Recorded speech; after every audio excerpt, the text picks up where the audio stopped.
All right. Oh, hey, Demon, what's up, man? I was kind of, I kind of knew you were going to join me right away. I appreciate it. How are things in Poland today? Let me take my chest back off. I just got to the spot. I'm going to set up. Well, I'm running a little late today. Hold on. I'm gonna try to catch an eel today. And maybe a catfish. Let's try it. All right.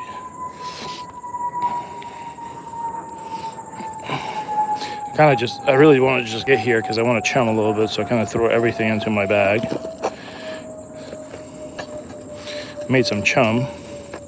Brought a bag. Brought some worms. We're gonna be fishing just with worms today, and I do have a hot dog though. Hey, how you doing, Rania? How's it going, man? All right, today I'm gonna push for 1,000 subs. You see, I made some chum, so I got some old corn and some beef hot dogs, and maybe a piece of hot dog just in case. So I'm just gonna chum this place. Like I said, you know, I was rushing at my house. You see that Amazon box? Usually don't bring that fishing, but all right, let's chum it. So yeah, just corn and some hot dogs. Let's get some flavor out. I still don't know if there's carp in this place.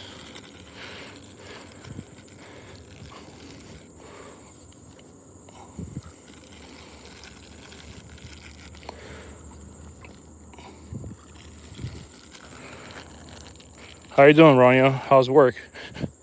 Oh, today is Tuesday. That's the least busiest day. You know, if you do side gigs as an Uber driver. When I was working full time, I almost never worked Tuesdays and Mondays.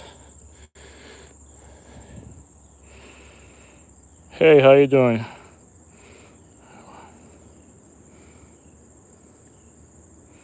Oh, Demon, yeah, I appreciate you watching my shorts. It's all good, man.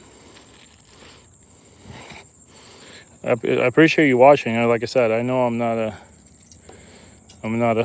very professional YouTuber, but I'll get there one day, right? All right, let's see. So we're gonna try fishing for eel. Hi, wow, somebody from Thailand. That's awesome. One day maybe I'll go to Thailand. I appreciate you joining us. Your name is Kim Jura. Yeah, we're fishing. So I'm gonna use these stakes today. They're pretty cheap. Oh man, you guys want to hear something funny? So I put out a short yesterday about a Walmart deal for I forgot what it was. It was a net. It was $10 clearance. So on YouTube, I got my regular like 500 views and no action. So I literally downloaded that video onto TikTok, and just like blew up. Has like 30,000 views, 1,000 shares, and it's so funny how two different platforms work in way different ways. All right, so this shall be my catfishing rod and eel fishing. Thanks. Yeah, so on YouTube that video has like 800 views or 900, whatever. And on TikTok it got in less than a day, got 30,000. And it's like people shared it 1,000 times, which is, I'm not sure how many of those people are bots or what. Maybe they're stealing content. But that was pretty wild, man. 1 second, guys. So I'm rushing to get this bait out there. I can fish for about 2 hours and 20 minutes today. I got a lot of work coming up in the evening. All right, so we're just gonna throw. This is actually an ocean setup, but it doesn't matter for catfish. Catfish doesn't care. This is what I use to catch spots. I just put pieces of bloodworms on this and cast it out there.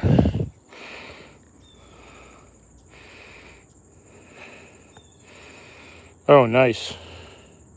Ronya, I read that you just make sure, dude, whenever you stay around that stuff, When I worked in emergency services, that stuff is super nasty. I know you probably have to have special vehicle and special permits, but make sure you always wear your gloves, and make sure you always don't breathe that crap in.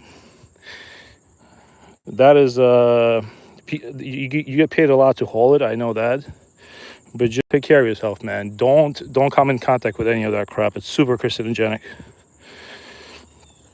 And obviously, it's also super explosive. All right. Like I said, don't have a very professional setup today, but I just want to... I was running out of my house, and I was just grabbing whatever was available. These are big night crawlers, garlic scented. That's why I was in Walmart yesterday. I was buying these. All right, let's put them on.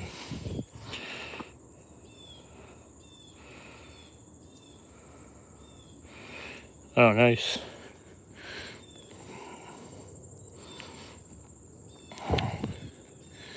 Yeah, I just like you. So I really I did Uber randomly because I needed some side income after COVID. I actually liked it, but most of the best jobs all come from side gigs. All right, this is great. I just got this completely tangled. Let's fix it. Please stop tangling yourself. 1 second, guys. I'm sorry about this.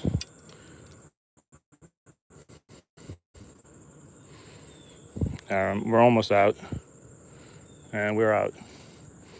All right, so we're gonna do with this rig is, like I said, this is actually my saltwater rig. I just chummed it. How you doing, RTX? Welcome back. So I think I have a pretty good handle on where you guys are from. I know Demon's from Poland. I know Ronio Adventures from Florida. I know Tali is from Southern California. I know that Tom is from Ireland. But you can tell me where you're from, and I might remember. I'm trying to. Doing my best. You're fishing like 1 hour. Where are you from, RTX?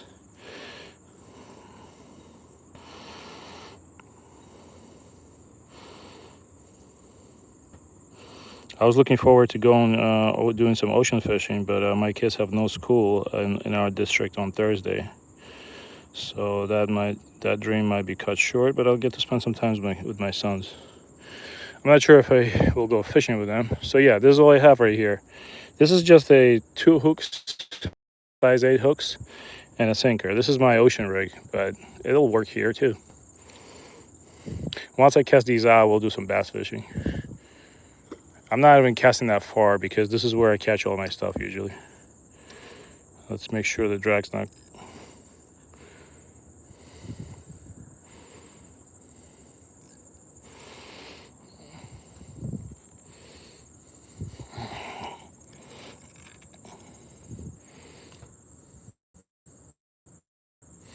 We're probably either going to catch an eel or a catfish on that, or maybe a big bluegill.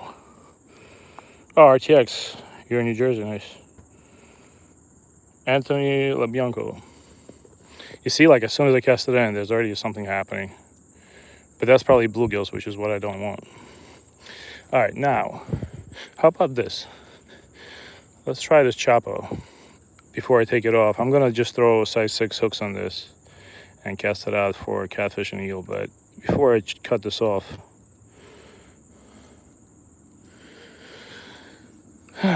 like I always say, I don't get to fish at the best times, but at least I get to fish. So today, middays, eel fishing is obviously not the best, but we can wait.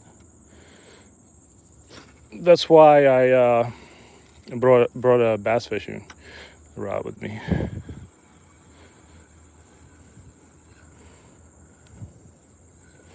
I want to throw this Chapo a couple of times before I take it off. I think it's a 105 millimeter Chapo, which is what, 10 centimeters, 10 and a half.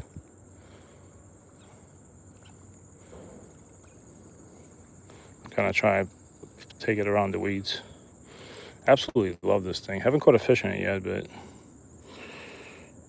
I'm fishing in Somerset County. I guess it's called Central Jersey officially now. It's like intersection of I-78 and 287. That's around my area. So RTS in Jersey, Anthony LoBianco is in New Jersey. Yeah.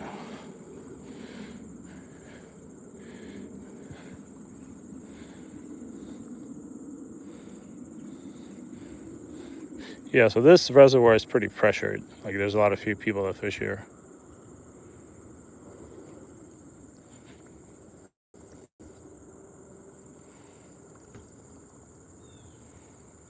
All right, let's try casting in a different direction. And like I said, I'm gonna take this, I just wanna cast it out a few times before I take it off. I'm gonna switch it to catfish and eel. Right.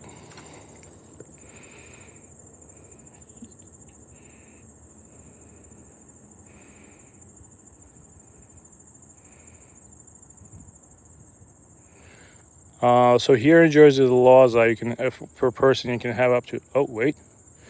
Got some action, hold on. See that? That might be just a bluegill, but. So in Jersey, actually read up, you can have up to 7 hooks in the water. At least that's, I'm not gonna have that many. You can have up to 3 rods for fresh water. You can have up to 3 rods, and you can have multiple hooks on the line. So I'm just using 2. I'm not gonna put more than 2. Yes, hold on. That's a fish, hold on. Oh man, you saw that? Do you see that eggshell on the rod? That was probably a bluegill, unfortunately, and the worm's gone.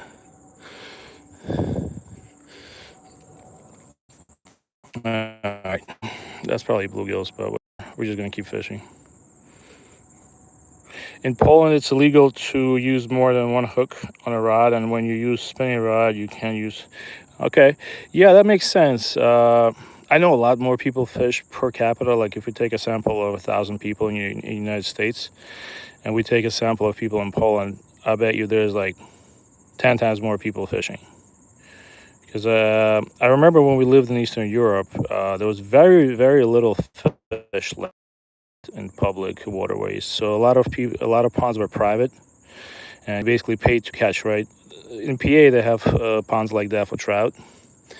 But I think Poland in general, I'm not gonna make a huge generalization, but if I had to guess, those rules are in place because people overfish it, and obviously, a lot of people also they also poach, which they don't follow the rules, right? So Poland probably has a lot of private ponds. And I'm guessing if it's a private pond, the rules don't apply. But yeah, I can see why those rules can be tight, because I remember Eastern Europe was very overfished. Especially, like, I lived around the Carpathian Mountains. They used to be old Polish territory. I mostly use Senko worms. Oh man, I should have never put that rod down like that, but I was rushing to take the other rod out. All right, I'm gonna cast the chopper one more time. So what I use for bass, I'm not a bass fisherman. I'm just getting back into it. I set up a bass setup this morning. I have a rod right there, but hold on, give me a second. But this is a chopper. What I use, I just bought these. It's a bone collar chopper, and I'm gonna use this today.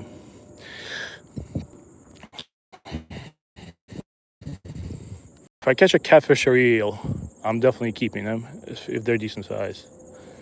If I catch anything else, oh, great. It's all getting released. And if I catch a small eel or a small catfish, as long as I can get the hook out, I'm going to release them too, obviously. I'm not going to keep small.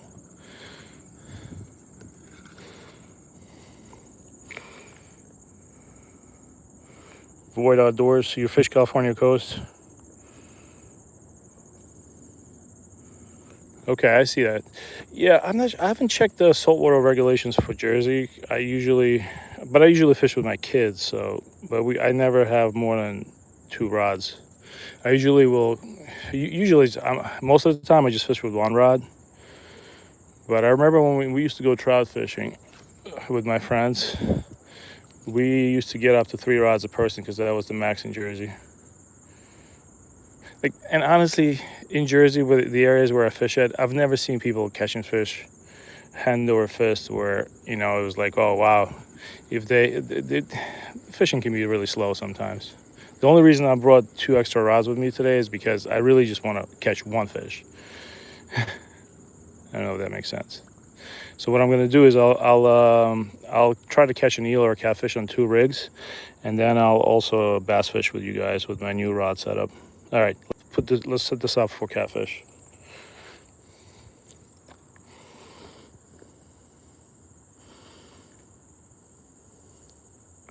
Yeah, that net. So somebody I think went and cleared. I'm not sure if my Walmart got cleared from it, but it might still be there. But that net is it's a little big to just carry around with you. But next time I'm going fishing with my kids, one of them is going to carry that net.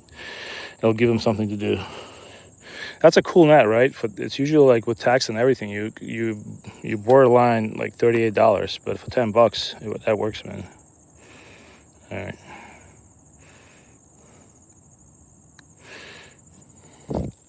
All right, we're gonna take the chopper off,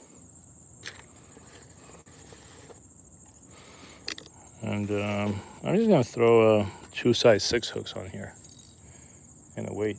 I'm really not looking to go crazy. I have these octopus hooks.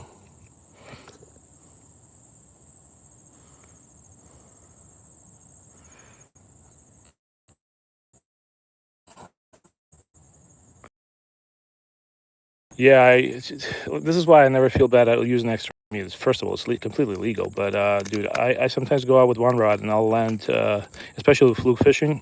I can land. Oh, that's a fish. Hold on. Oh, come on. That was a good old bite too. Oh man, my rod just something bent my rod just now. All right, that's a good thing. That is a good thing. Yeah, sometimes I'll go out with 1 rod fluke fishing, and I'll reel in 30 fish. Usually, and all of them are obviously short, and I have to put them back. And sometimes we'll go with my kids, and we'll have like 4 rods out, and nobody catches fish. So, to me, more rods doesn't mean more fish. But it increases your chances for sure if you only have 2.5 hours to fish like me today.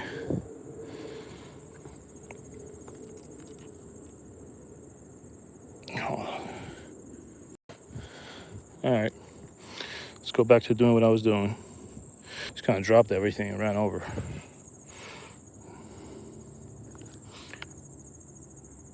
Hold on.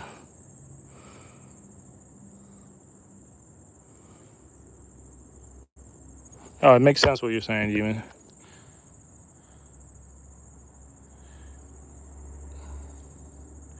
Like I said, back when hold on. See, there's something playing with my rod. Watch, look. But I'm gonna assume it's just bluegills.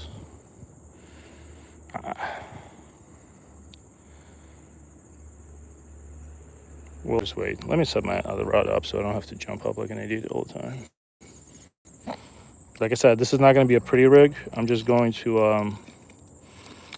put 2 size 6 hooks on and just probably even throw like a.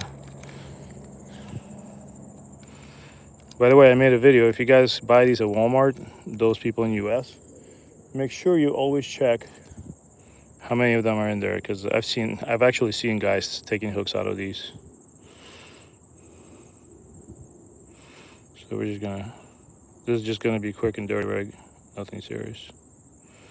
I'm actually just gonna tie this one on. I don't know. 1 second.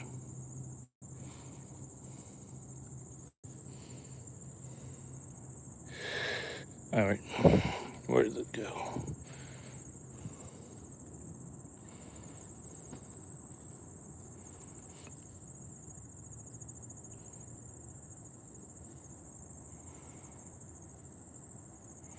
Then I'm gonna start checking the other rod.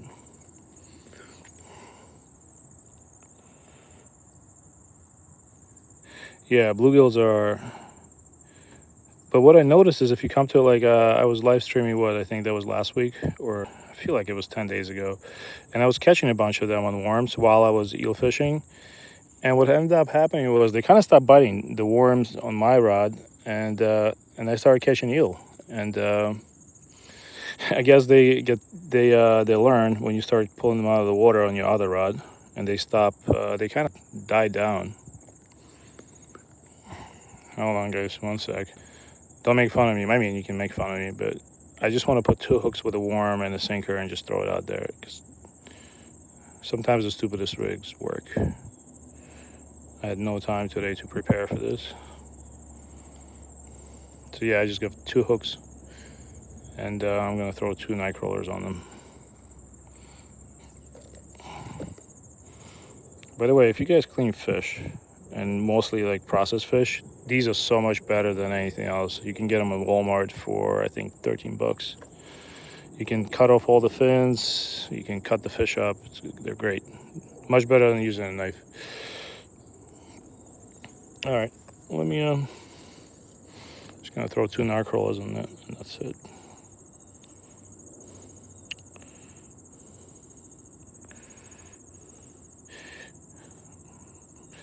Yeah, my most ideal fishing for me is just fishing ultralight, but I can understand how that can get boring. So I try everything. All right. I'm using size 6 hooks because I really want to catch a catfish and an eel. Eel has a really small mouth. Sometimes people even use size 8 hooks for eel fishing. But I noticed size 6 is a good compromise between catfish and eel.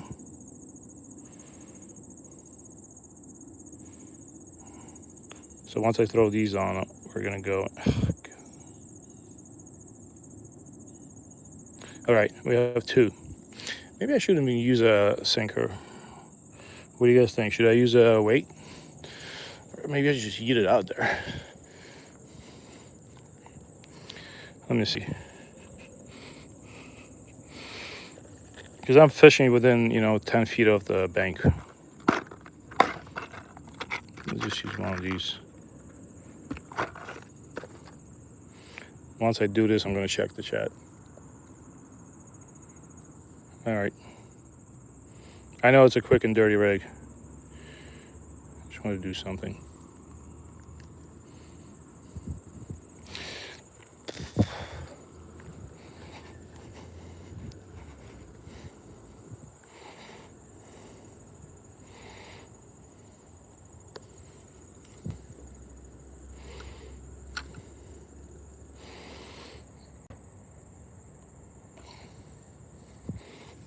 This is my ocean rod, but it doesn't really matter. Here we go. Should have used a stronger weight. So immediately, I'm getting bites. So I'm going to assume that's a bluegill. Let's wait. Let's wait and see what happens. All right, let me check the chat. Let's see.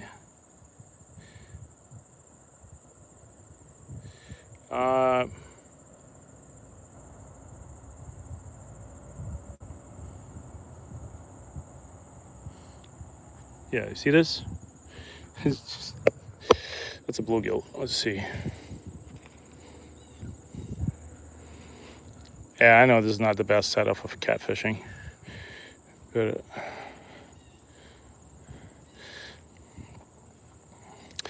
the way I get the worms to stay on, I just put them on a bunch of times. So once you put a hole through it, just keep putting on the hook. But obviously, there was a bluegill trying to rip it off.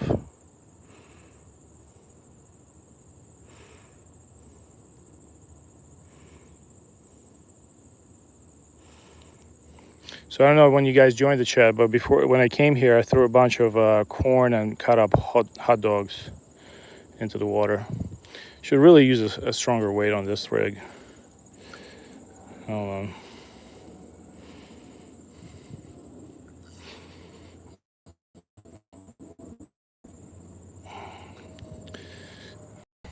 All right.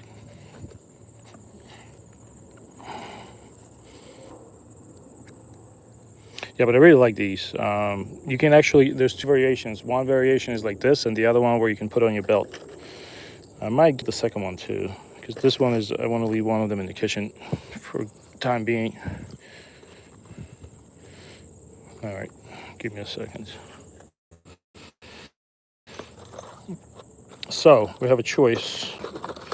I have two types of worms. I really want to try this worm for bass fishing. And I have my new fishing setup, which is this. I put this braid on this morning. I put a 10-pound fluorocarbon leader, and this is actually a Berkeley hook. And we're just gonna go weightless.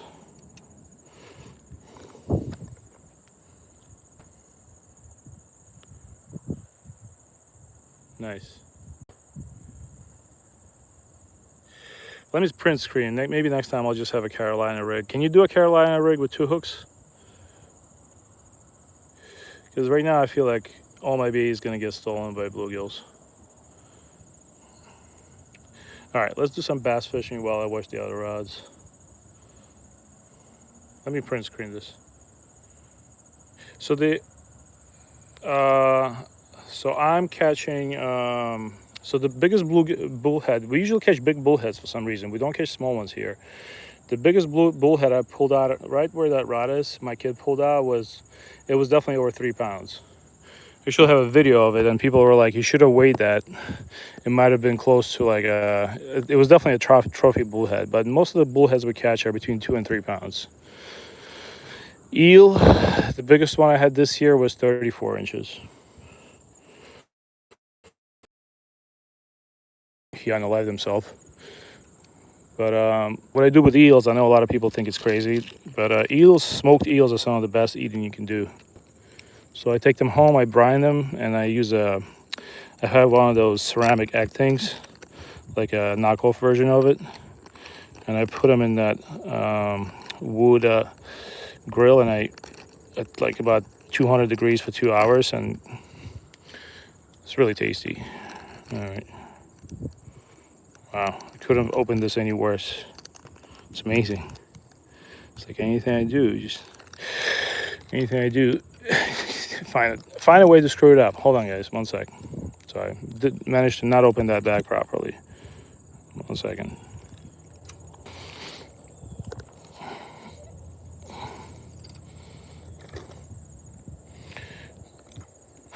I don't know how that happens to me. My wife always makes fun of me, but whenever I open one of these bags, I can never get it across that line. Okay, should be better now. Yep, here we go. Oh, okay. So this actually looks like a baby eel.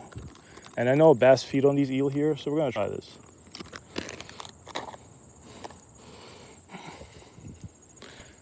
I've been finding a lot of these worms on the banks too. All right.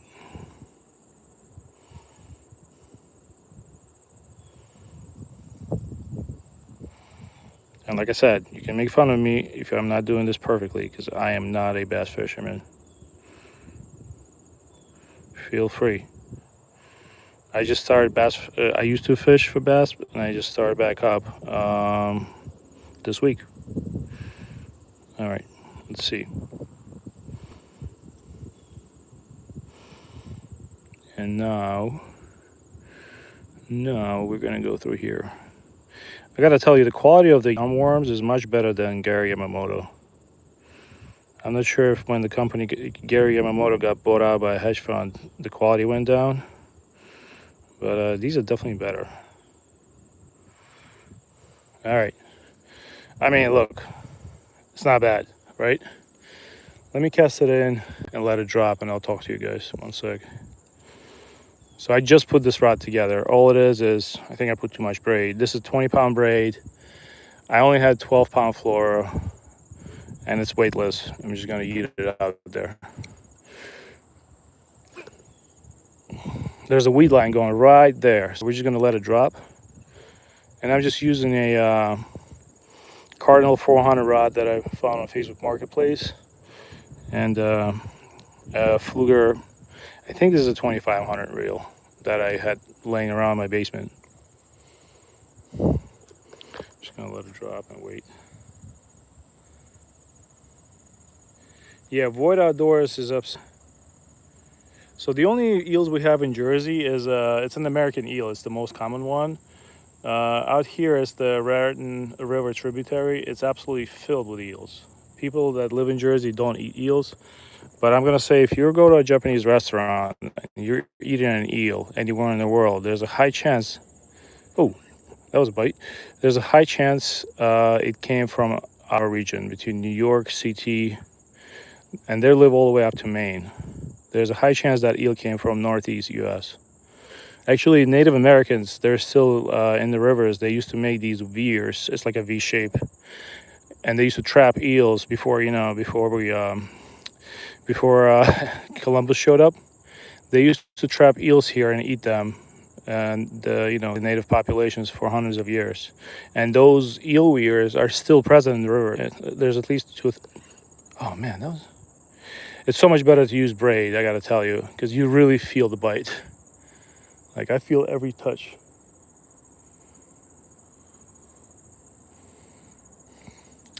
So there's a high chance I'm gonna be in a kayak on Thursday. So I'm gonna ask my kid if he wants to go fishing with me. And if he does, I can put a kayak into this water and we can go bass fishing out of the kayak. And I'll bring a little dock rod with me so we can also do bluegill fishing. All right, hold on. I think I put too much leader on. But yeah, eels are really tasty. I like them. They're like basically a protein stick. They're clean white meat. If they get bigger, they get a little oily. But if you smoke them, they have high fat content. Yeah, Tali. Oh, welcome back to the stream, Tali. Man, I miss you. Serpent, how you doing, Serpent Hashiro? So yeah, eel just they have very sturdy meat, and they get oily when they get a little bigger. But like the perfect size, I say, is about like, I'd say maybe like within 24, 25 to 30 inches. It's like the perfect eel size. But if you smoke them, I like them better than smoked salmon. My 6-year-old eats them. I'm sure somebody will make fun of him in school once and he'll stop. But I can't believe more people don't eat them. If you go to any of the Asian supermarkets, live eels are like close to $20 a pound. Oh, that was a bite. Hold on. So much better when you use braid and not mono. I felt it twitching. I actually see the worm dropping in the water column.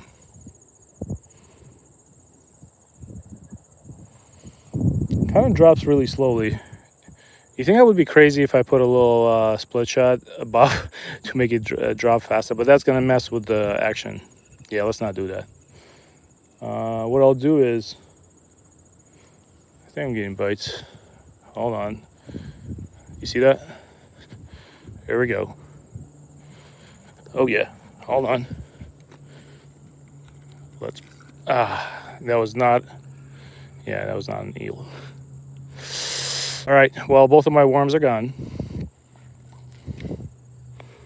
This is a terrible setup, but we're just gonna roll with it today.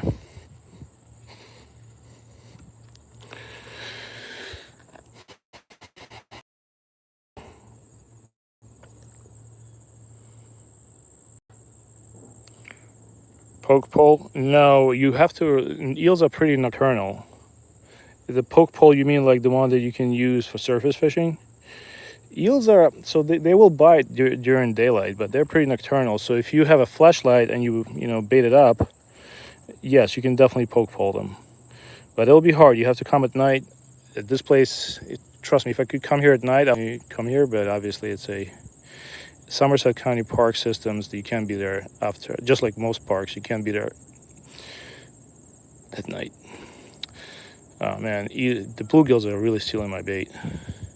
Next time we're doing this, I'm bringing a small rod and fishing all the bluegills out.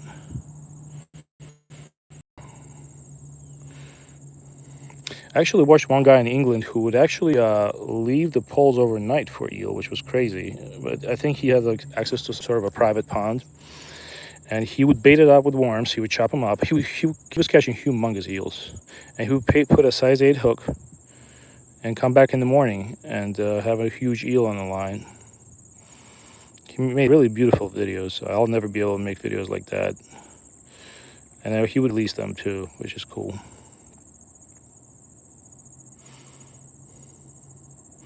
All right, let's cast this out and feed more bluegills. All right. Hold on one sec.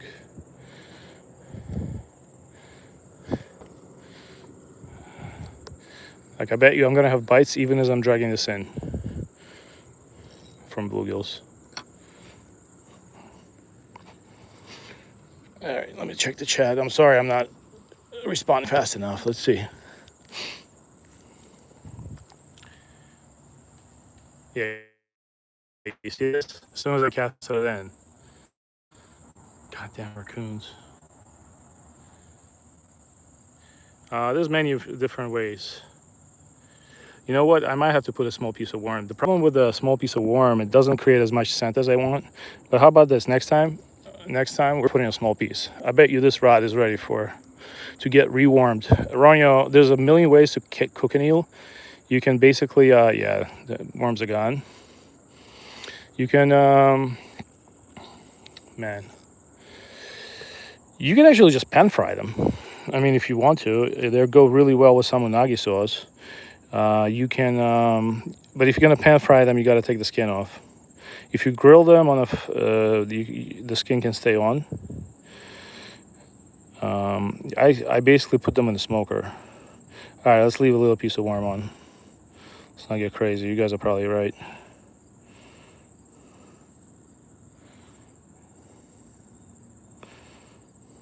You guys are probably absolutely right.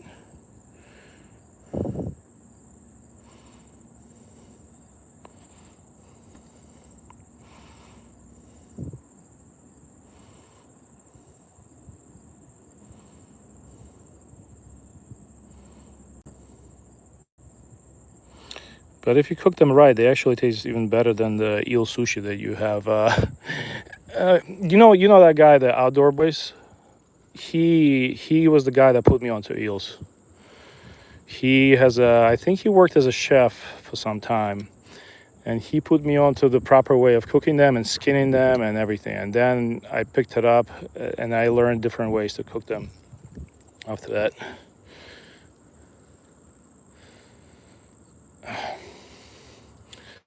All right, let me check what you guys wrote. How you doing, Constantine Shearer? Void Outdoors, I appreciate the advice, man. Thanks for talking to us. All right, let's do more bass fishing. I feel like I'm gonna get a bass because I've had some good bites, and there were definitely bites.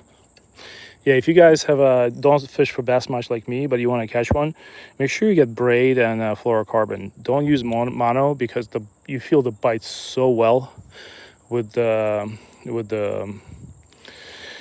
because the braid doesn't stretch, right? So much better to use braid than use monoline. I just had monoline on this. That's why. All right, we're gonna let it drop.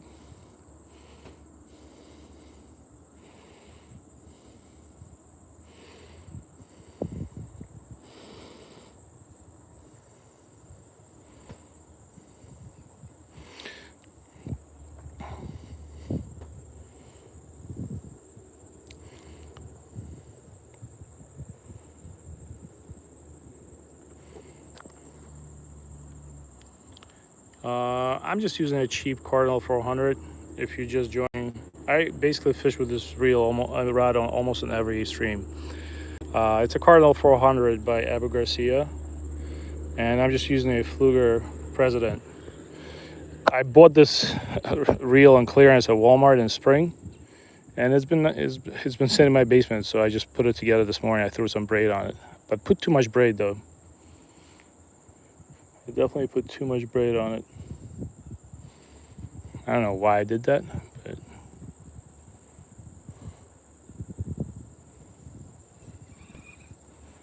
All right. I really like the yum worm. When I saw yum worms in the stores years ago, I always thought they were a cheap knockoff. But I realized that they're actually much better made than the Yamamoto worms. And I don't really have. I'm not a stickler for certain brands, so I think I'm going to be buying yum worms from now on. I don't know which ones you guys recommend, but got a bit of wind going on.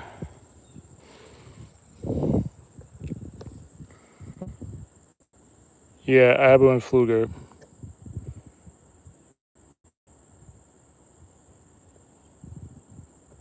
Hello.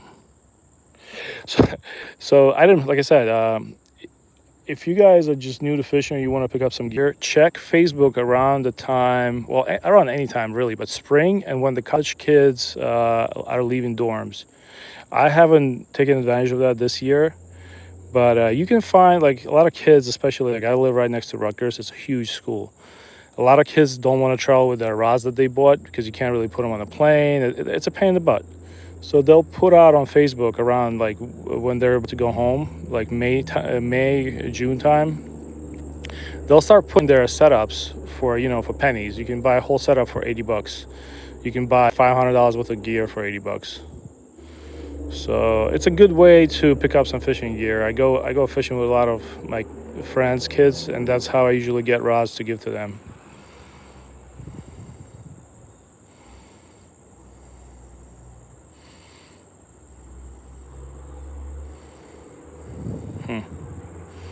All right.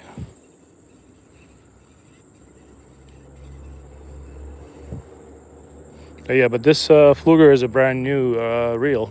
I just pulled it with braid today. My real goal is to learn how to fish with a bait caster, and I do have one.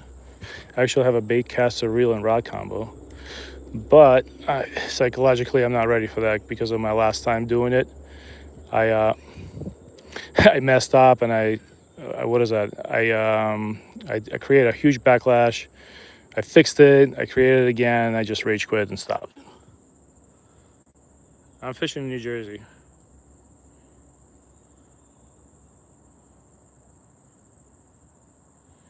I'm gonna say this is just medium. It doesn't feel like a medium heavy.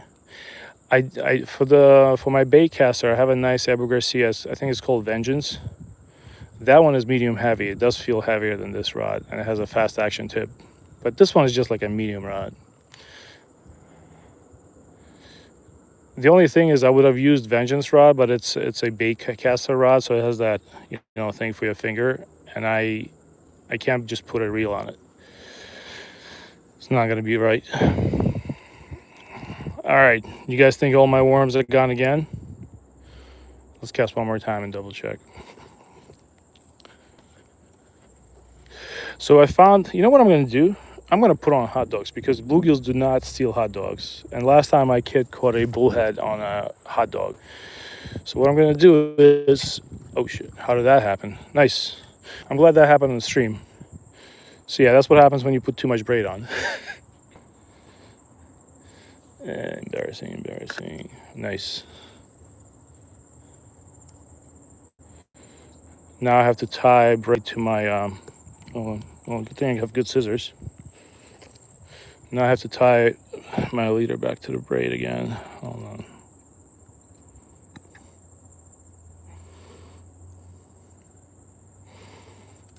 Let's get the worm out. Oh man, I knew I was putting too much braid on. I don't know why I kept doing that.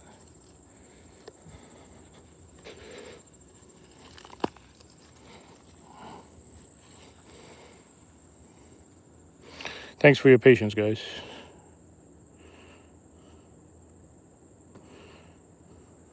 All right, I'm just gonna. So I don't know if you have your favorite knot to tie, but I started doing the Alberto knot, and I absolutely love it. I have no patience to tie anything else.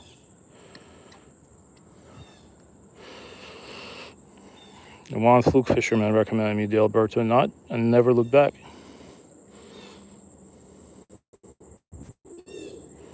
I tried the surgeon's knot, but the surgeon's knot creates too big of a knot at the end. And you can feel that knot going through the guides, and it just wasn't working. Somebody's private jet heading to Morristown. All right, well, let's tie it back on.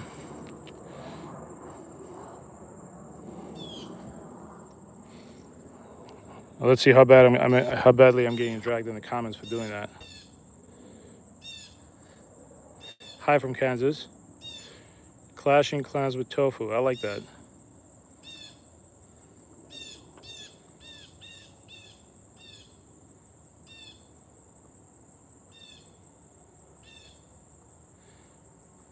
Demon, what kind of fish did your grandpa catch?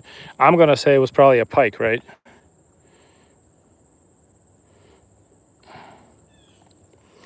All right, let's make sure I'm not polluting. You know what I want to do one day? I want to come to this spot with a magnet, like a 50-pound magnet. I bet you we're gonna find enough tackle to last me for a year. I don't know if you ever watch my shorts, but some days after a weekend, I'll come here and I'll just find lures non-stop. And I always wonder, I always say it's either like rich kids or just drunk adults. That's what usually happens. All right, let's tie it back on. I hope this doesn't happen again. That was pretty embarrassing. All right, well, the pressure's on. I gotta do this live.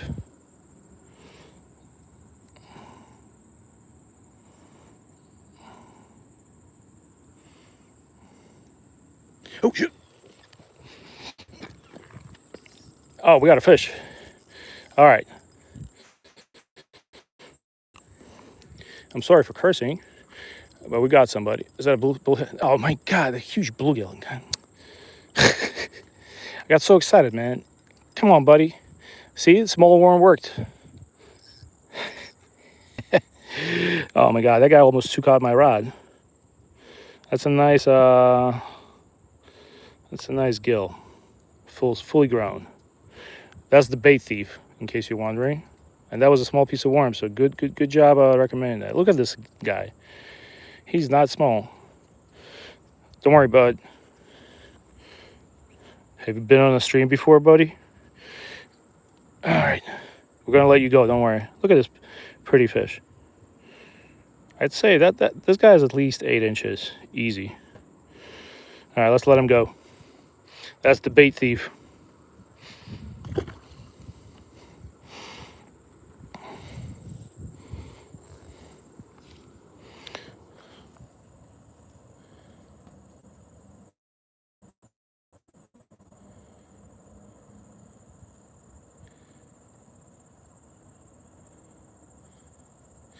So there might be carp in here. Yeah, we gotta show you. Yeah, you're right about kids. I just meant that as half joke, but my kids lose fishing gear too. But sometimes I'll find rigs where people just left them there. I mean, maybe it's kids, but I'll tell you what happens here. Across last time I was streaming, I had 2 drunk guys fishing. But the funny thing is, once I started live streaming, they were singing, they were being loud. I mean, they were fine. Like they were not a nuisance. They were just really drunk, and I could hear the bottles and everything. So once I started live streaming and talking to myself, you can hear everything through the water. They got so weirded out, they just stopped doing everything. They just kept fishing quietly. They were like, So basically, a guy live streaming outdid the 2 drunk guys. They just stayed quiet and kept fishing. I was worried about one of them falling. They were like on the rocks. I was wondering if that guy was going to fall into the lake. All right, maybe that's too big of a worm. So all the planes you're hearing are all private jets. They're all going to Morristown. We're fishing right next to Big Pharma and next to Trump's Bedminster Golf Course. So there's helicopters, planes, private jets, and maybe there's even a secret service watching the stream.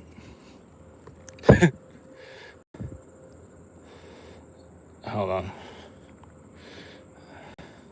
Man, I got excited. I thought I was going to catch something nice. But that bluegill is pretty big. Hold on. I have a bite on my other line too. Let's cast this out there. I'm not even casting far because most of the eels are right by the cover. Hold on. I was expecting it to go a little deeper. Come on. Okay. All right, this is a good one.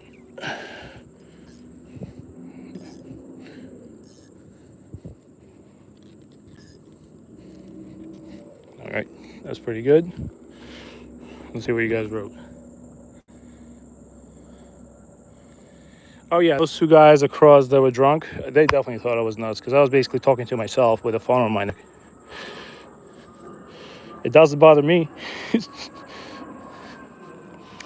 But yeah, I think last week I took home about 10 beer cans from one spot. I was fishing in Bedminster. You know, kind of sucks, but whatever. You know, you don't know where somebody is. If they have to really get drunk to go fishing, I don't bother those people. I'll clean up after them. I'm not happy about it, but it teaches my kids sometimes. Sometimes you gotta do the right thing, even if people do the wrong thing. I just don't want somebody doing that in front of me, because then I get heated. Somebody's poaching in front of me, or drinking, getting drunk, and throwing bottles around at the park where me and my kids fish all the time. Gets on my nerves. So yeah, I'm gonna do an Alberto knot. I'm basically connecting braid. It's a 20-pound braid. It's not going to be a perfect knot, but it's going to be nice. I promise. I'm connecting 20-pound braid to 10-pound fluorocarbon leader, in case you're just joining. It's not coming out perfect, but yeah, I'm terrible at doing these tough knots. But if you want to learn, just look up Alberto knot. So far, even if I do it kind of half-assed, it still works. So, highly recommend. You basically, I can't really explain it properly, but like I said, look it up. There's a good schematic online. You don't even need to watch a video. There's actually a really good schematic I found on Google. Alberto knot. Now watch this. Is it gonna work?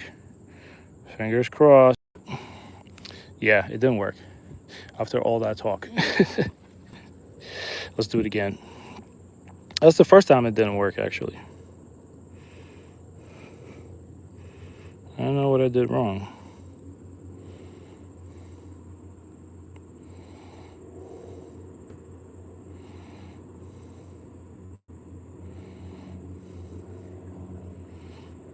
That's the sucky part about it.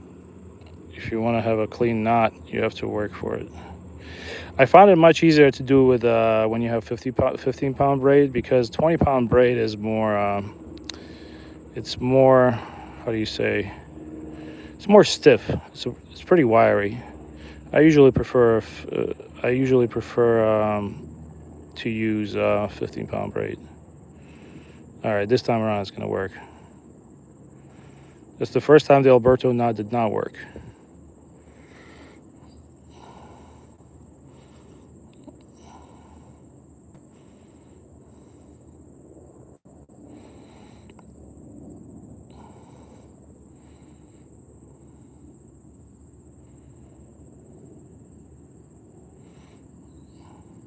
You basically kind of go around one way and then you come back the other way.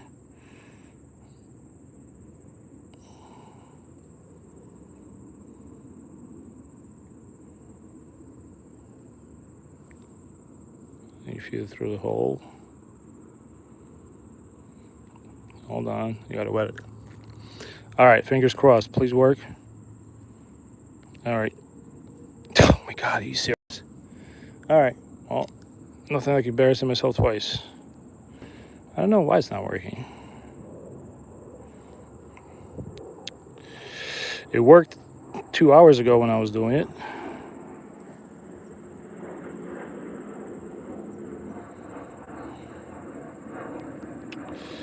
This is tough. Let's do it again. I'm not sure why it's not working. But I guess this is as realistic fishing as you're going to get, especially if you're not a pro.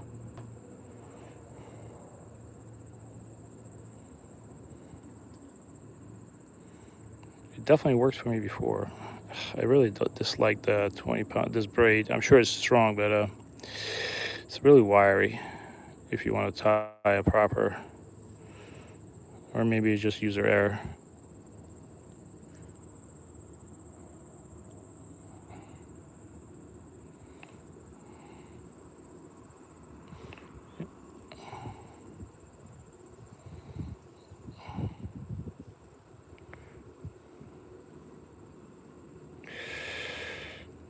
It looks much better when you see it in the videos on YouTube.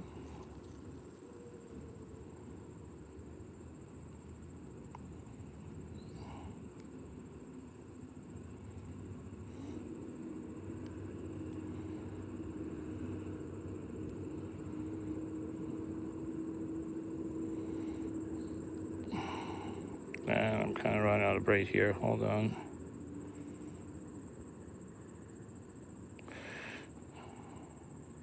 You ever type when somebody's watching you?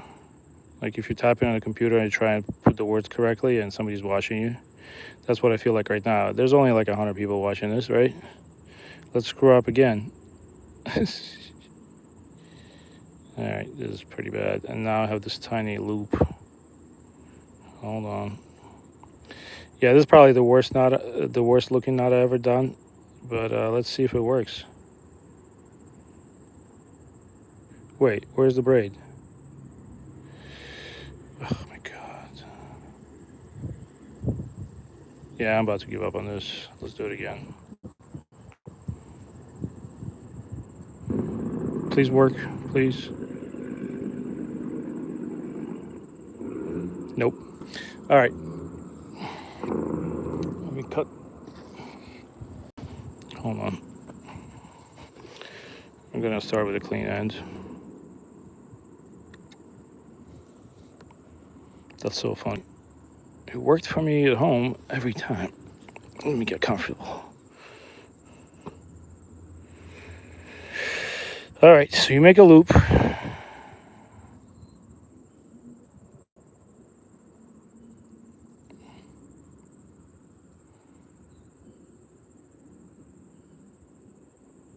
You feed the braid through the loop.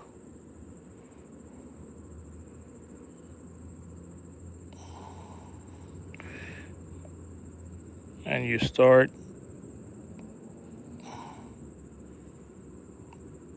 going around the line. Let's do 7 times.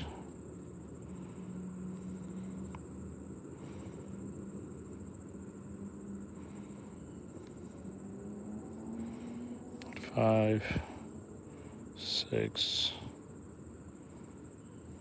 7, 8.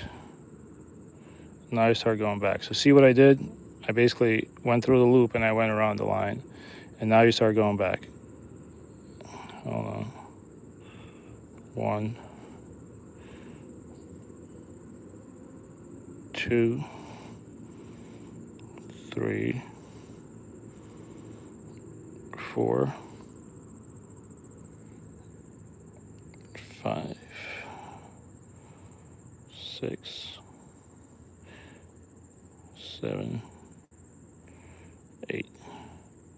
All right, fingers crossed. Now we feed it back through the loop.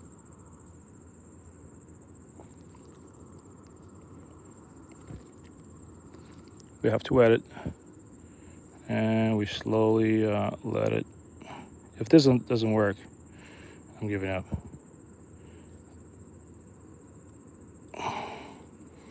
Hold on. It worked. All right. Thanks for those that stuck around for me to embarrass myself only 3 times. But it worked. There you go. So now we just gotta trim it. Watch me cut the wrong line after I trim it. I'm sorry, I know my fingernails bit dirty, but we're fishing with worms today. All right, we trimmed it. There we go. Braid is connected. Only took 3 months.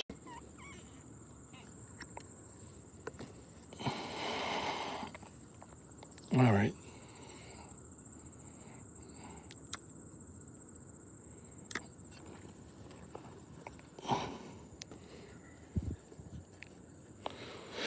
Let's see what you guys wrote. How badly did you make fun of me?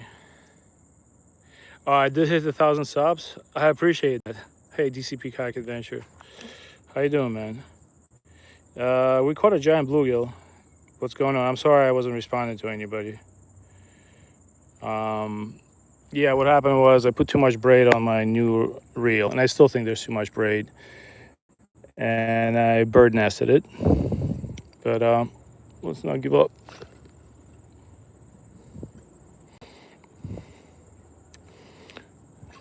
And yeah. Lesson learned. Lesson learned. Oh, I felt like I had a bite. Thanks for sticking around. Yeah,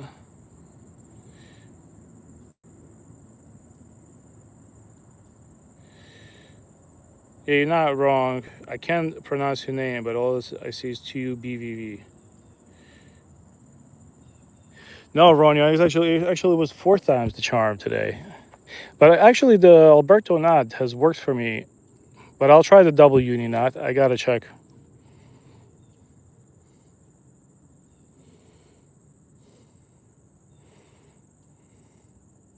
I don't understand why this reel is putting a line. It doesn't put a. I think I have too much line. See how it was putting on the bail. Definitely put way too much. I usually put this amount on my. I usually use black and gold Daiwa reels for saltwater, and I'll put a bunch of line. It's never a problem. But Fluger reel, I guess, doesn't like having a lot of line on it. That's my mistake, though.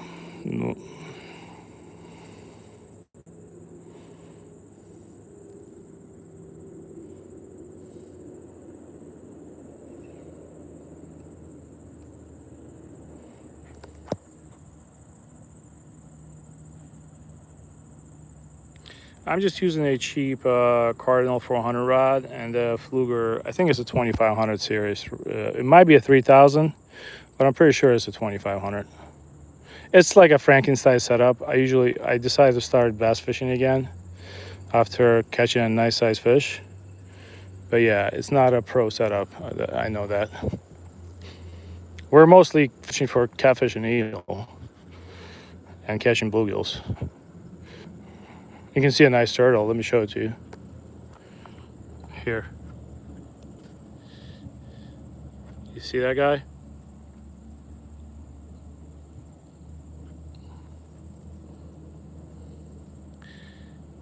It's a Cardinal 400. How you doing, Peter Perez? Hey guys, I just wanted to say thanks for sticking around with me because I know today's fishing is pretty terrible. I'll be the first to admit it. I might still catch a catfish or an eel, but past couple of times I've been streaming haven't been very successful. So I appreciate those that stick around. I'm always glad to have a conversation with you while I fish.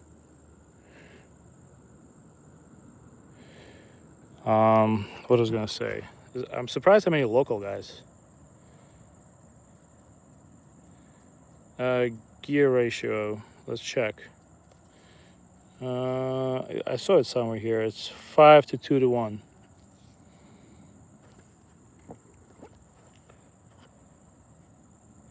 What I was gonna say, DCP kayak fishing adventures. We're getting no rain, man. I hope you hit up the Rethinking River again. You might catch a lot of smallies again. I don't know if you're part. There's a Facebook group called Save the Rethinking River. There's about 3,000 members. They do clean outs and everything. I'm part of that group. I don't clean Rethinking River, but I actually clean this area. But there's a lot of fishermen in that group, and I recommend joining if you haven't joined yet. There's a guy called Andrew Still. His name's Andrew Still, and he does a lot of fishing reports from Rethinking River. and he will tell you where to put your boat in and everything. You know what? Let's go into the weeds and throw it into the weeds. I can actually toss it into the weeds from here. My last stream, I actually had a topwater bite on a worm. That was a lot of fun.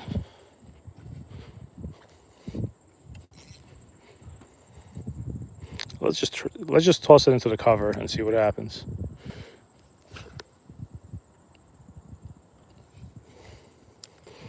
Man, so nice to cast with braid. It just takes off like a rocket. Oh, you are? DCP, I was gonna tell you, just go on Facebook and search up Save the Rethinking River.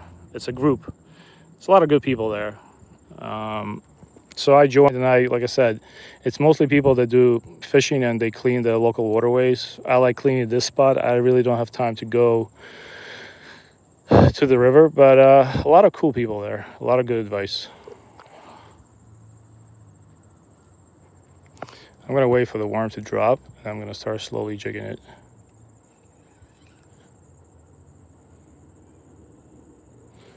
Got into some seaweed.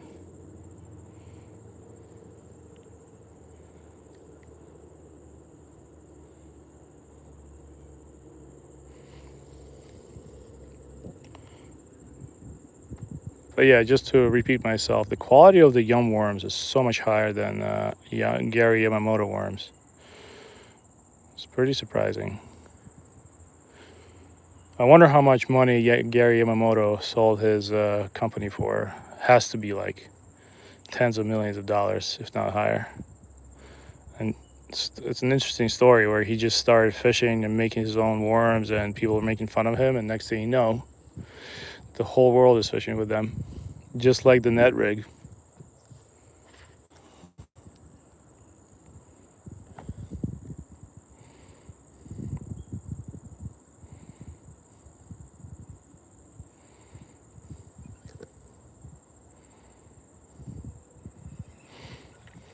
All right.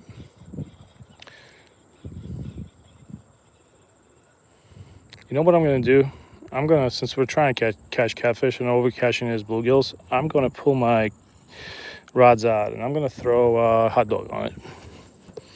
Because I'm tired of catching. I know bluegills are not gonna eat the hot dog. I still have worms on. I was expecting to pull out no worms.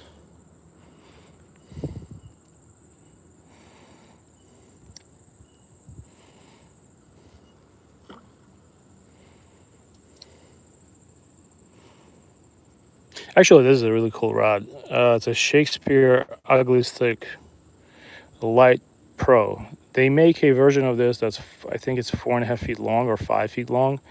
That's absolutely dynamite for trout fishing, especially if you're fishing at like close quarters. I landed my biggest trout. I landed like a 4.2 pound rainbow on one of those rods. That was amazing. It's a higher end line of Shakespeare rods. All right, let's see what we got here. Nothing. All right, I'm just gonna throw two pieces of hot dog on.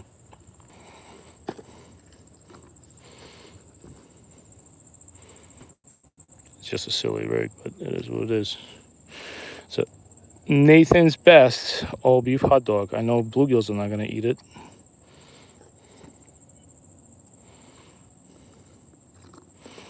I know eel like to eat it, but most likely it'll be a bullhead catfish that eats it. I kind of feed it like this. Take my hook out, twist it, and kind of put it down the middle.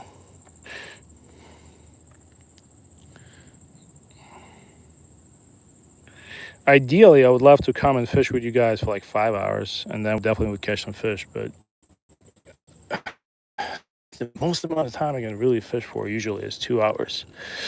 And in order to catch catfish and eel, I feel like sometimes you get to sit there longer. All right.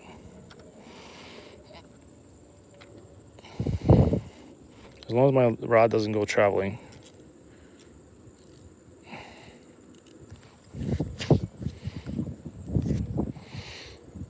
I'm gonna actually leave my stuff here, and let's go and try bass fishing right next to it. This is what I did for chum today. I chummed with corn and cut pieces of hot dog. Still don't know if there's carp in these waters.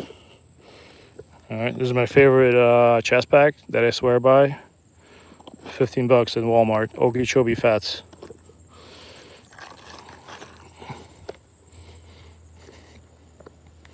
Alrighty.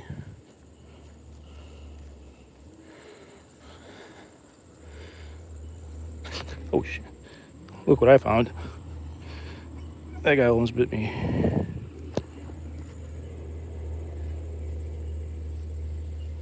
Do you know this guy? He is not. I actually thought he was sitting on my reel. Do you guys know who this is? He's not happy. But this guy's not biting, which is kind of cool. Usually they get aggressive. That's a praying mantis. I think in Russian they call him bogomol or something like that. But they can get quite aggressive. But I think that, I'm not sure if this is a male or a female. I think this might be a, but it's cute. I just don't want to get bitten by it. That's a big one though. I'm sure if we cast him in, we'll get something. But we're gonna leave him alone. At least some kind of action in the chat. Yeah, that's a praying mantis. Mark, and how you doing, McKinney? Yeah, this one is like I said. Sometimes you can just put them on your, like you can play with them and they won't bother you. But sometimes they can get quite aggressive. All right, we're gonna let them go. Let him live.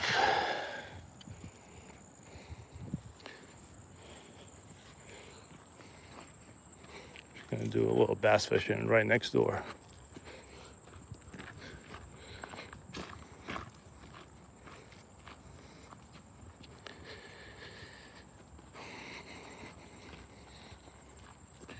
Well, I can't believe I could. So, Demon, you're saying I crossed over 1,000 on my YouTube? Is that true? That would be pretty crazy. All right, you guys see all those cattails out of line? That's where I landed my 5-pound bass last time. I had to go in. I had to put a stick there so I could get in the water and land him because I didn't have line strong enough to wrangle him in. All right, just gonna let it drop. Yeah, but does this look like too much line to you? Because for my saltwater setups, maybe I just have BG reels and I always put line like this, even a little higher, and never have an issue. But today I had a nice bird nest.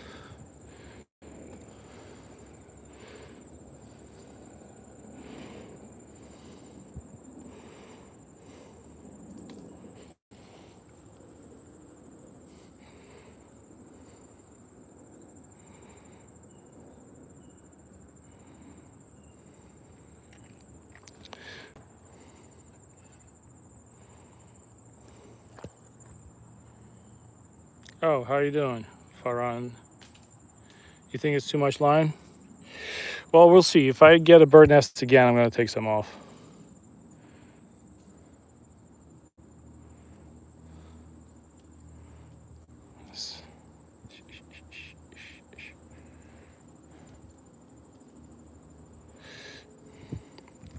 So my live streams do much better when I fish for small fish. So I might go, if I'm around tomorrow, and if I can catch fish, I'm just gonna do like a bluegill stream, so I can at least catch some fish.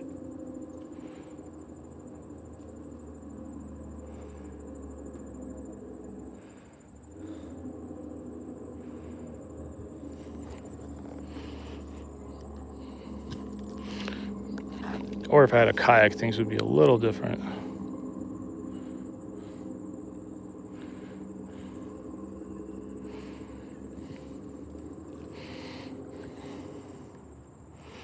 I feel like just taking one of those rods with the with a size 8 hook, putting little pieces of worm on it and just catching bluegills all for the last 30 minutes.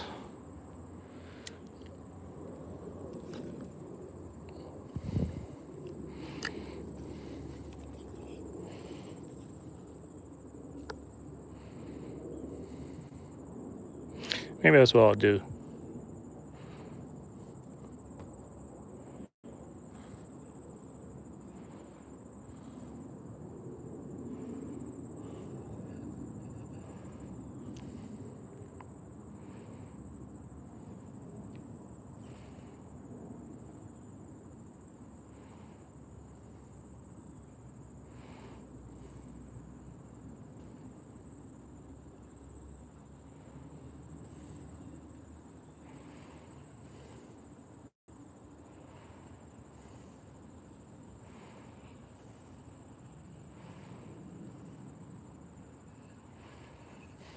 All right, let's go back.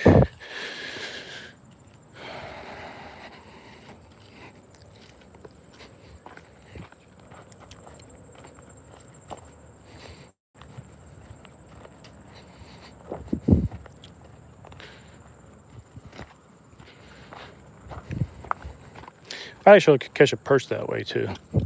I'll do one last cast with a Senko worm to where I think the fish is, and if we catch nothing, let's at least catch some bluegills, and I'll leave one of the catfish rigs out.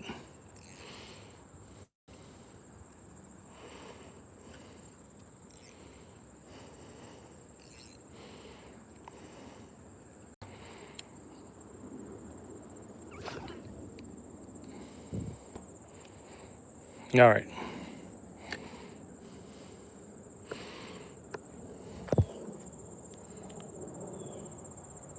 What's a donkey rig? We're trying to catch anything, really. It's 240 in Korea, nice. I've actually been to, how you doing, Farhan? Believe it or not, I've actually been to South Korea. We're fishing New Jersey. I've been to Seoul. I spent about 3 weeks there. I've been to Seoul. I've been to Daegu. I've been to the north part where like they have those close to the North Korean border where they have protection things on the beach. I remember that. We swam, but the water was super cold. We went up in the mountains. Crazy mountain passes too.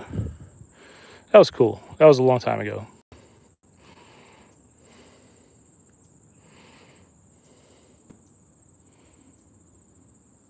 Hold on, I'm getting bites on a hot dog. Hold on. Oh yeah. Well, I'm just gonna let it take it because if I'm gonna get a fish on a hot dog, that's definitely a catfish and not a bluegill. Something's playing with it.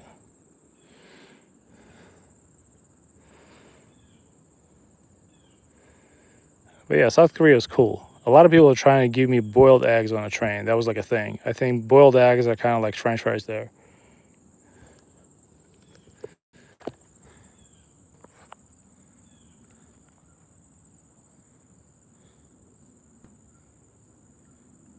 Flatfish? All right, sounds good, man. 11:10 p.m. It's 1:40 in New Jersey. Yeah, I've been to Seoul. I love Seoul. Probably out of all the countries I visited, South Korea was probably the friendliest people. Just so genuine. And the trains and the subway system is so perfect in Seoul. Like everything is just like a grid, not like New York City. It's like spotless. I'm telling you, I think I'm gonna have a catch a catfish because something's playing with the hot dogs, and I think that's a bluegill.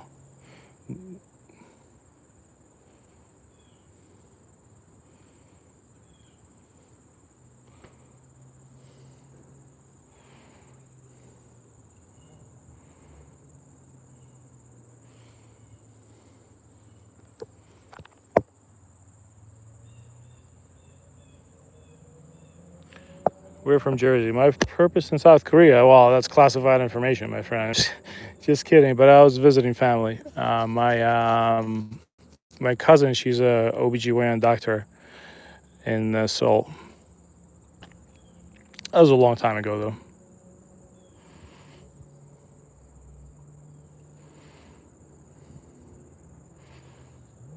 I was surprised how there's a lot of rural, like really rural places in South Korea.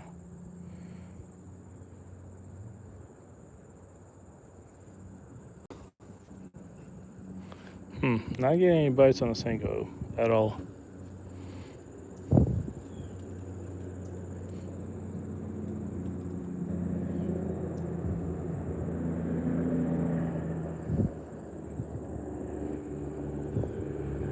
All right, here's what we're gonna do. Let's have fun. Let's have fun. I'm gonna take one of my catfishing rigs with size 8 hooks, and I'm gonna throw. I'm just gonna throw worms out. We might get a perch. We might get a bluegill, and we'll also clean up these cans over here. That's nice. So let's see what people are drinking. Celsius. At least it's not beer. And Coca-Cola. Let's see what else we got. We got Modelo. So at least we're doing some good upstream. We'll clean up the cans. I'll take those home and throw them out. Somebody left their Booyah Poppin' Pat Crasher Jr. here. I don't know what the hell that is, but whatever. We'll take all of that home.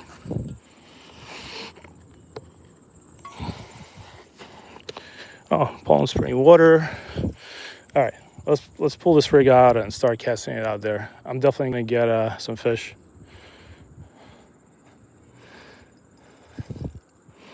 Stuck on seaweed. Let's have some fun. I'm tired of waiting for fish. I'm tired, man. I'm sick and tired. So what we're gonna do is we're gonna take the worm.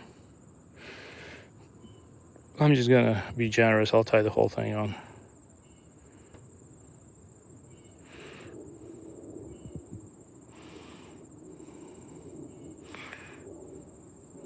I bet you can catch a perch on this. By the way, how's the stream quality?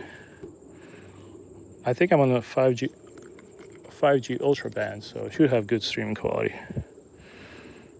All right.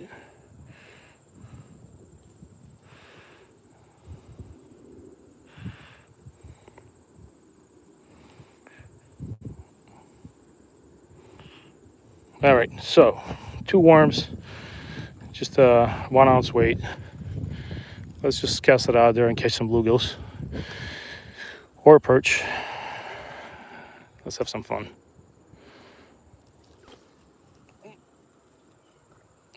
Wow, that thing flies. I'm gonna slow it really back, but before I do that,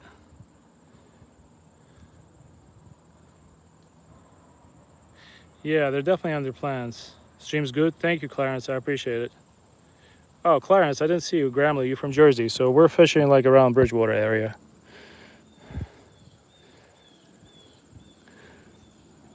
I tried fishing for eel and catfish, but it's been slow. So now we're just gonna fish for bluegills and maybe perch. I just cast the 2 worms out there.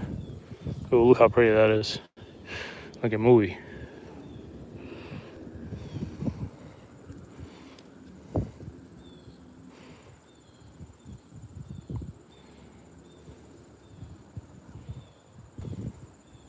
Yeah, but if you want a cool rod, Shakespeare Ultra Ugly Stick Light Pro, it's a great rod. They make a small one that I really like. You can actually buy these at Walmart. They're really beautifully made. You can see the golden flake. And everything's just pretty. The guides are nice. We go fishing for everything with this. You can use it for bass. It's a little light for bass, but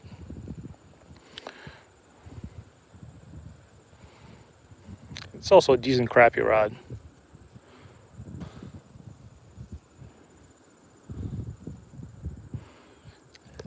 Okay, that was a bite. Hold on.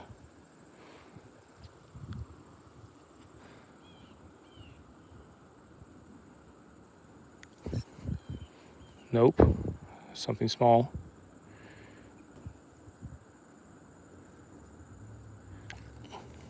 Come Come on. So it must be tiny bluegills messing with it. I have a size 8 hook and I can't hook a fish on. Let's see what we got.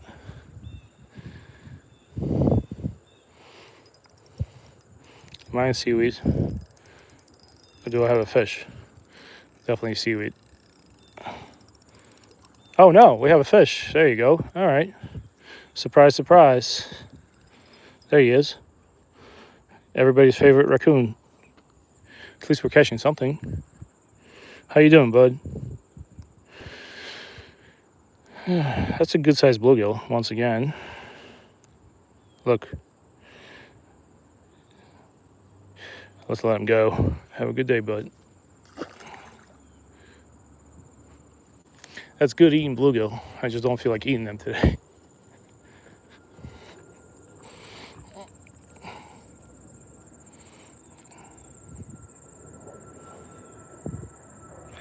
I usually release most of the fish I catch, especially if it's in a Jersey lake when there's no rain. You're hearing the private jets heading to Morristown.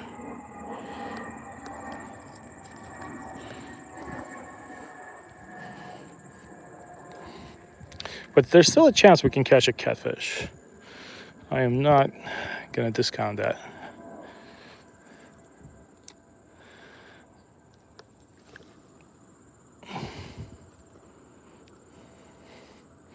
I'm just using this reel as a, I don't know how many years I had it for, but it has a, I think 8-pound mono. I just usually give my kids these types of reels, just so they have fun. Let's see what you guys. Hey Christopher, how you doing, man? Hold on, I'm getting bites.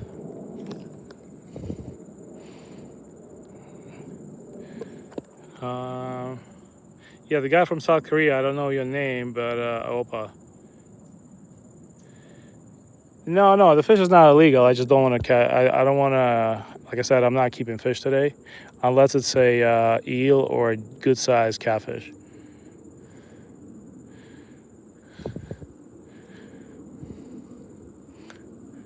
The only problem is I'm not sure. Let's wait for bites.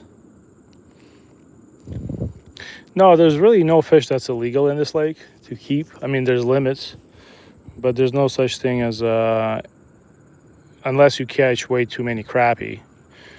But I just don't feel like, especially on the stream, I don't really keep fish unless it's the fish I'm targeting. Today I'm targeting good-sized bullhead catfish and eel. Kind of upset didn't catch an eel. Wait. Should have brought my sunscreen today because I'm definitely going to burn my ears. All right, let's pull it out. I just want to see. The reason I want to pull it out because my line went slack on my other rod. Let's check what we have. No, I still got my worms.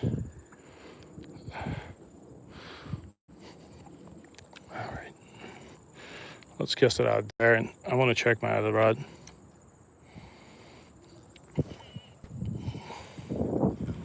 Wow, that flies.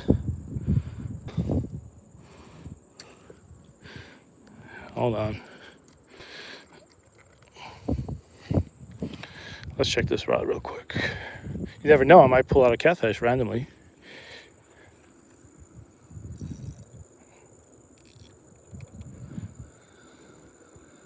No, the hot dogs are still there. So the biggest catfish we caught here was, it was definitely over 3 pounds, the bullhead. We caught it on a hot dog.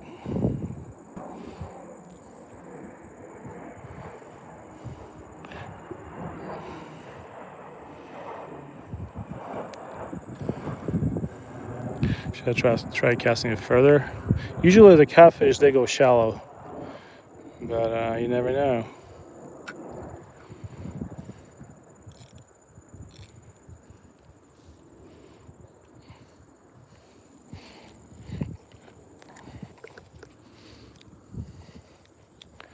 Let's see.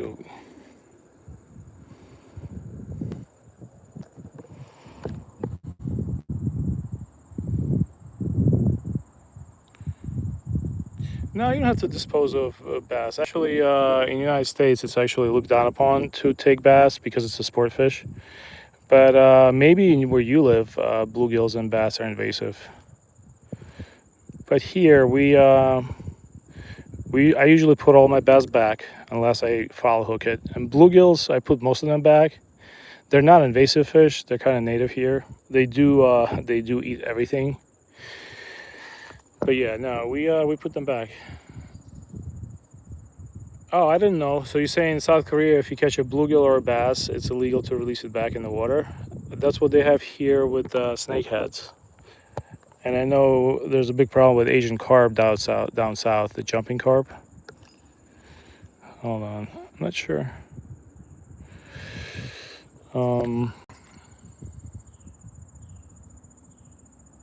Yeah, oh, okay, I see what you're saying. How you doing, Thomas? Yeah, Clarence, I think he's talking about South Korea. There's like a law. I see it because we have the same thing in Jersey about snakeheads.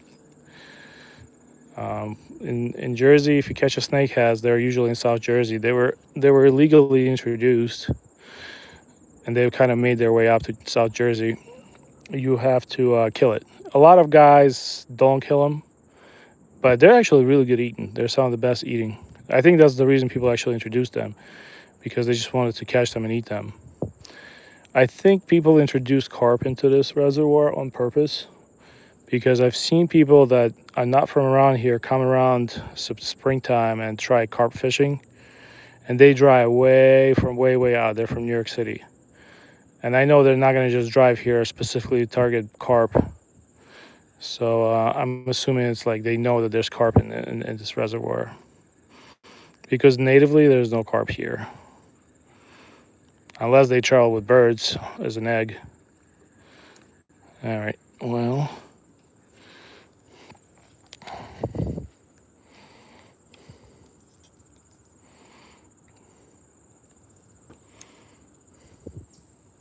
try and catch some bluegills.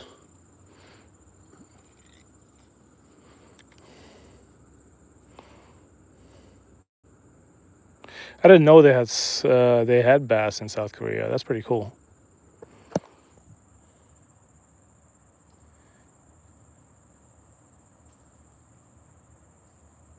How you doing, Glenn? Hold on, I think I'm getting bites.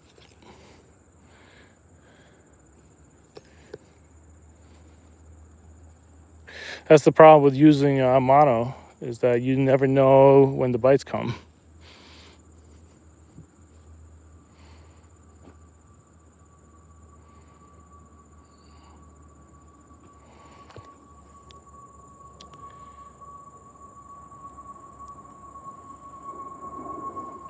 So if you do you guys cook? Do people like eating bass in South Korea?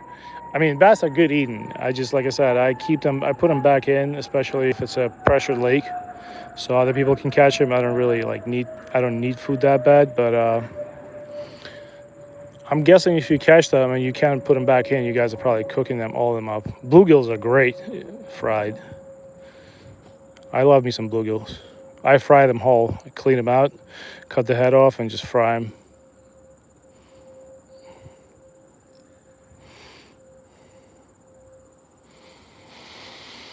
No, man, it's so slow.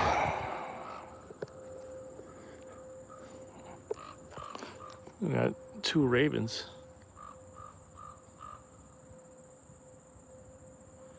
Oh yeah, you're right about that. Snakeheads, but they're pretty easy to catch if they're not. I've seen people. They're very aggressive. They're like sit right by the shoreline, and people basically just throw like a swim bait and boom, or at least that's what it looks like on YouTube, of course.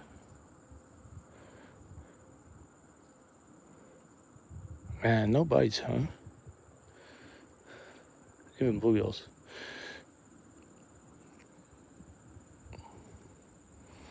But yeah, snakeheads, I would love to catch a snakehead. That's on the list for a lot of people here in Jersey, to catch a snakehead.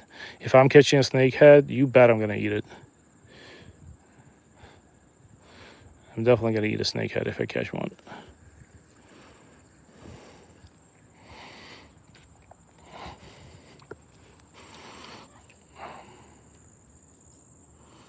So yeah, something ate my bait on one of the hooks.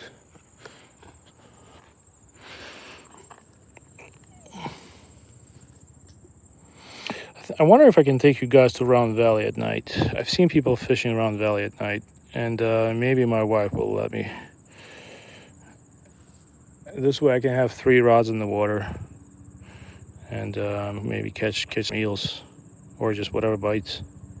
I've seen guys, I kayak at Round Valley, and I've seen, when I come back, usually 10 p.m., I see a lot of guys just setting up to fish. Round Valley is like a really nice reservoir in New Jersey. It's been built in the 50s. They actually flooded a plain where a village used to be. There's actually a bunch of houses on the bottom of Round Valley. They created Round Valley to give water to Newark and New York City, fresh water. I think they leveled that town in 1950. People had to move their houses, and they just flooded put up 2 dams or 3 dams, and they just flooded the valley. Everything there is fresh water, and it's stream fed, so the water is really nice and clear.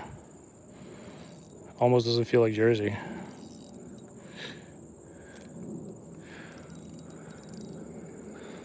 I think I just saw a snapping. Yeah, so no action on hot dogs, unfortunately. I wonder if I cast it out further, is there going to be any difference? Let's try it. I usually don't cast stuff out far. Oh, one of the hot dogs came off. That was nice. All right. Let's recast. Dummy.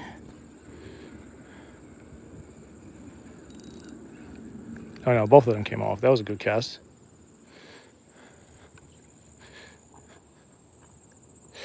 I forgot I was fishing with hot dogs.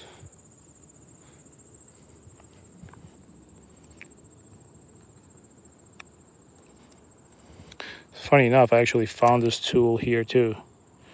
I'm telling you, like, I almost never buy in the spring. I almost never buy fishing gear because I just walk around and find things. It's a pretty cool tool.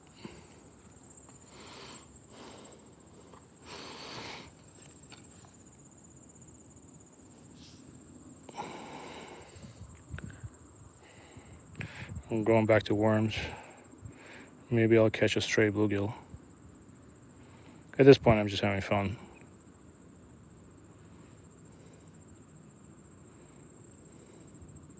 So yeah, I was talking about it earlier.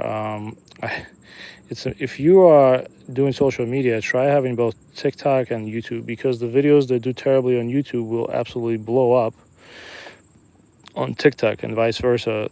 The videos that blow up on YouTube will have like 3 views on TikTok. I basically just make a video on YouTube and just download it to my TikTok account.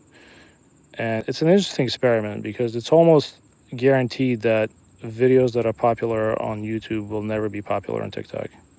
It's a completely different demographic of people.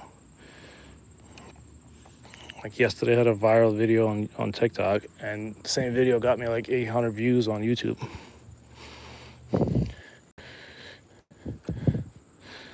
All right, let's just cast it out there and whatever bites at this point. At this point, I just want to catch something.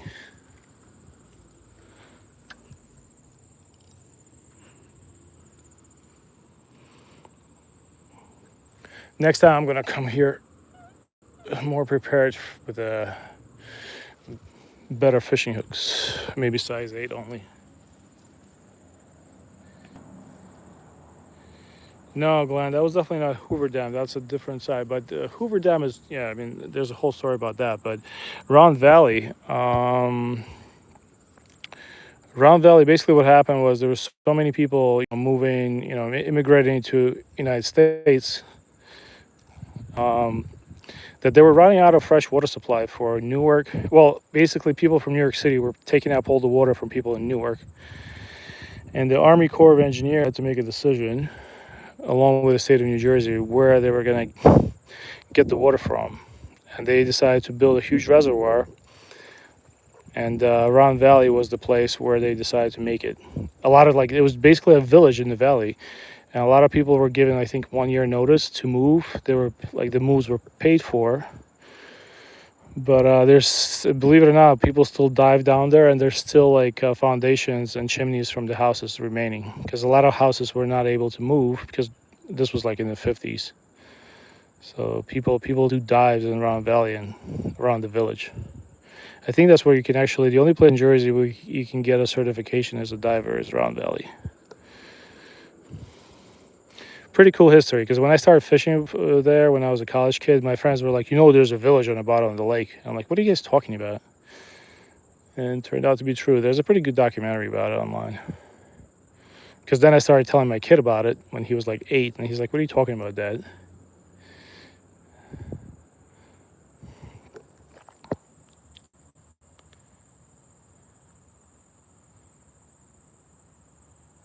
Yeah, I did. I think I did cover the hook with the worm. Not sure. You probably know better than me, because I'm frustrated, man, to be honest with you. Today's fishing, my first streams, I would always catch fish, but I decided to target more elusive fish like eels, and it's not as easy. Obviously, don't get as many views. Because my streams when I was fishing just for bluegills, I think I was averaging around 200 people in the stream. And I would fish with one rod, just an ultralight. So I might do that tomorrow, so I don't bore you guys to death. I'm also fishing during the day, which is probably the most terrible time to fish. All right, you know what? Let's cast it out there and just wait. I'm tired.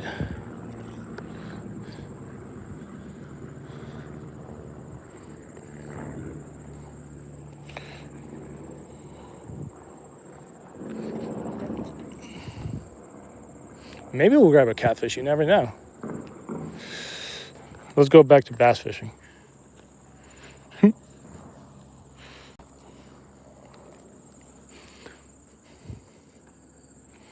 Yeah, Jersey's like a lot of people knock Jersey because they see Sopranos and then they see Jersey Shore. But there's some beautiful places here, especially going towards PA. I think a lot of people from PA actually come to Round Valley. I see a lot of PA plates.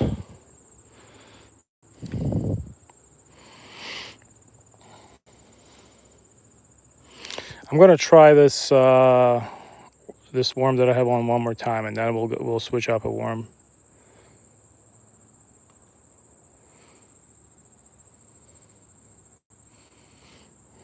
I gotta make a couple of couple of rigs for casting out into deep water.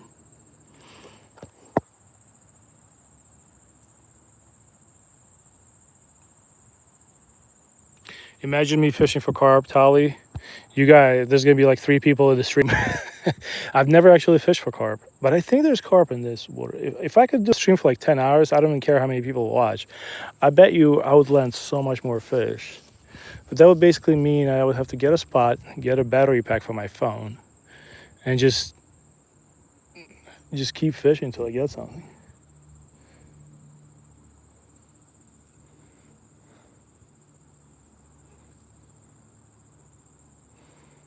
But I bet you there's carp in here, because like I said, I saw there was like 3 or 4 guys that came here for. I looked at their car. It was from Queens, because I basically know all the cars in the parking lot at this point.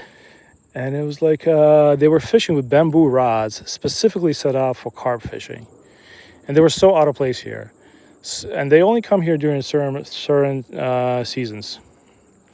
They were not having much luck, so they never came back. But I know that they know that there's carp here. They wouldn't be coming here for no reason. Because for them, that's a long drive. That's like a 4-hour trip, round trip.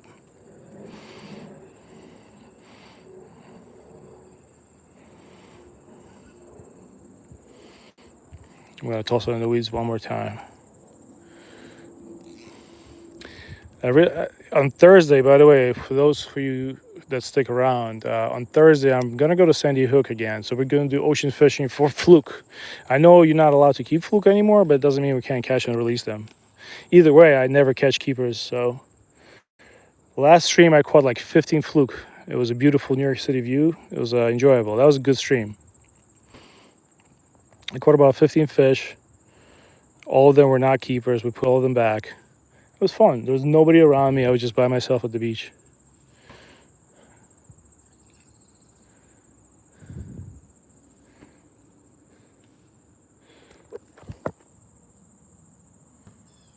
How you doing, Vaclav? Wow, I got 44 likes.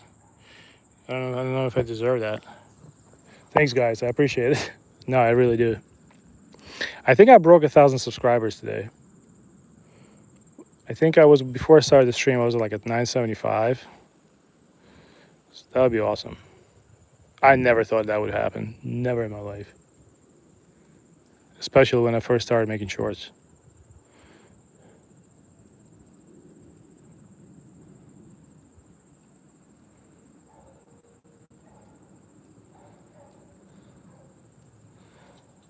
Yeah, this Senko just for some reason is not working today. You know what? Let me try a different spot real quick, and then I'll switch out the Senko. Because there's a spot here with all weed cover. Hopefully I don't get a catfish on this while I'm gone. It's probably going to be a bluegill if anything. Next thing you know, we're going to go swimming. There's a spot right here.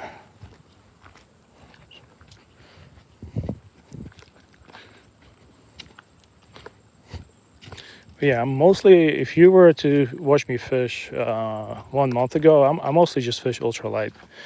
I really get a kick out of ultralight fishing. All right, what we can do here is can actually cast it pretty far. Okay, it doesn't get better than that. So if there's a fish out there that will eat it, we're in the right place.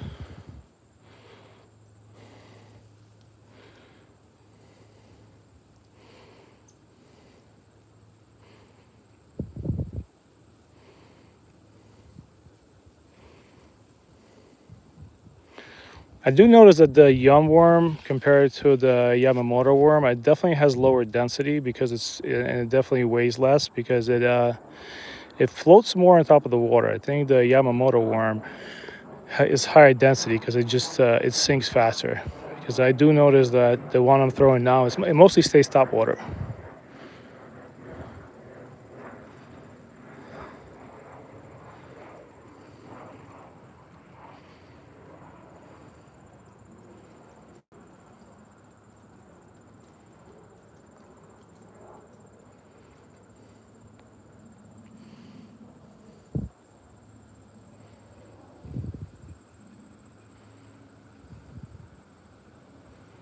Yeah, I'm just dragging it on top of the weeds.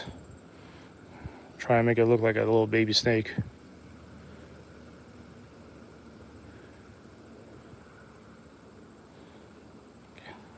I think this is called walking the frog, but in my case, that's walking the worm.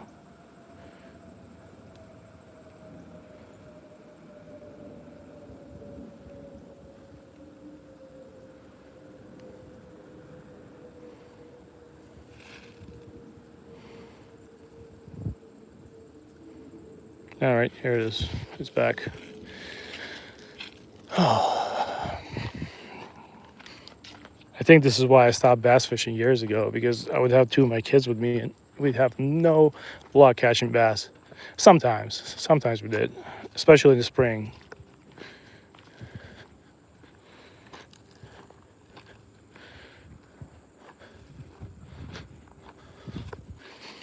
But if you don't have a boat and once the lake's like this, it's kind of tough to do bass fishing. All right, let's take this worm off. So I guess I'm trying to mimic a eel.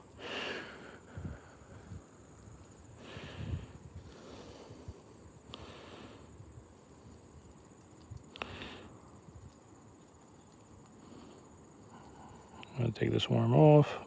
Really well made compared to Yamamoto worms. But definitely, I think, definitely lower density. There's definitely different compounds that they use to make these.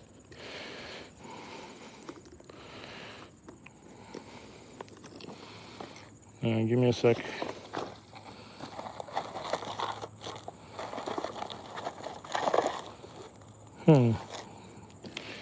Where's the Gary Yamamoto? I remember taking it with me. 1 second. Oh yeah, there they are. So the Yamamoto is right here. Easy to open.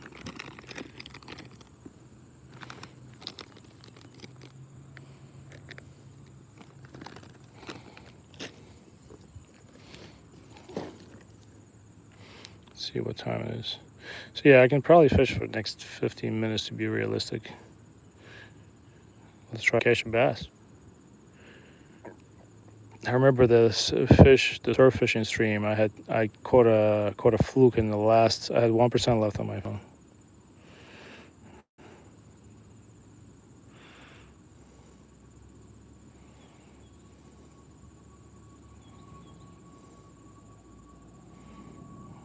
All right. All right. I'm usually pretty decent at doing this. Let's try going right here.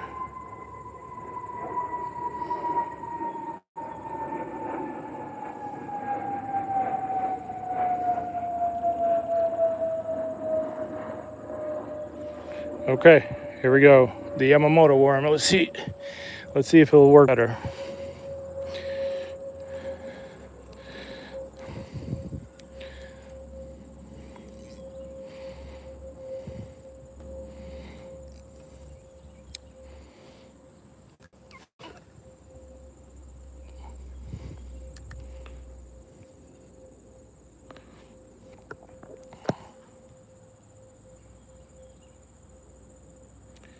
Well, yeah, I agree with you. Talia, I completely agree. Oh. Okay, hold on. Wait, let me put this down. I just had a nice bite. Yeah. Oh, I think that's the problem with fishing with monoline. I don't know if I have a fish on or not. I did have one bite. You know what? I'm just gonna leave it alone. It's like in the middle of the lake.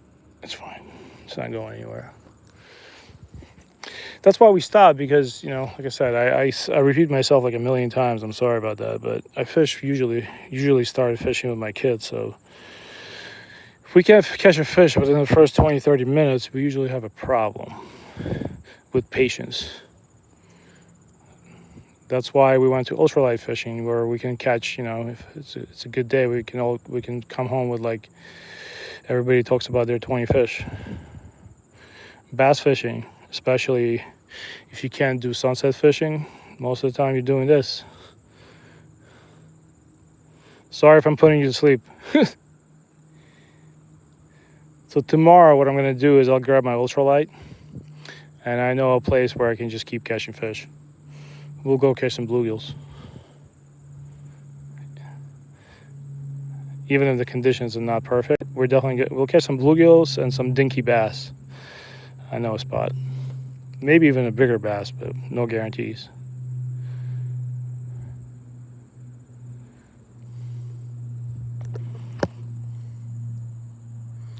How you doing, PC Cookie? Thanks for the likes, guys. I appreciate it. It's very nice of you. So yeah, tomorrow, if anybody's listening or planning to join the stream, tomorrow I'm going to stream around same time I started the stream today, like around 12. I'll stream for 2 hours, and we'll do some ultralight fishing. So tomorrow it's going to be ultralight. I'm not sure which bait I'm going to use yet. I might use Gulf minnows, but I will not be trying to catch eel or catfish. That's just I'm not going to have patience to do this again tomorrow. And I'm sorry. Oh, okay, hold on. Okay, that's a fish. That's definitely a fish. I'm going to say it's a bluegill, but he is on. I don't think that's anything but a bluegill. Yeah, here he is. How about that? It's a big one. Oh. All right. So the stream count for the fish today is 3 big bluegills. Thankfully, he didn't swallow this hook, which is good. Look how big this guy is. All right. Once again, that's at least 8 inches. Pretty fish. All right, we're going to let this guy go. Pretty fish, though. At least we caught something. Those are perfect eating size, too. If you pan fry them, that's a good eating fish.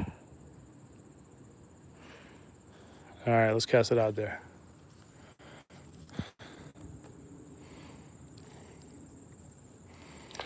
Came here to catfish and eelfish, end up catching bluegills. Life in general. And end up catching bluegills on a not a bluegill rig.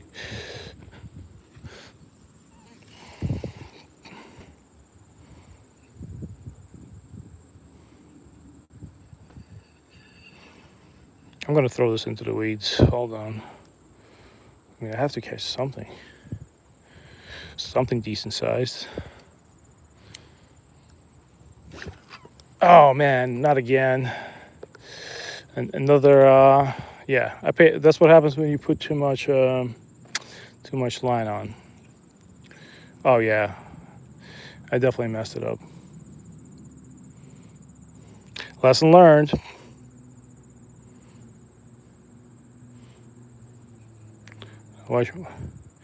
Watch me catch a fish with it too. Struggle. How you doing? Out fishing with Marv. What do you usually fish for, Marv? Get him in the boat? I like that.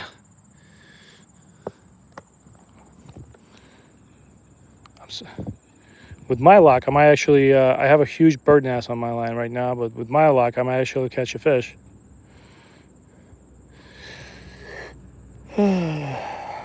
And then I'm gonna hand line it in.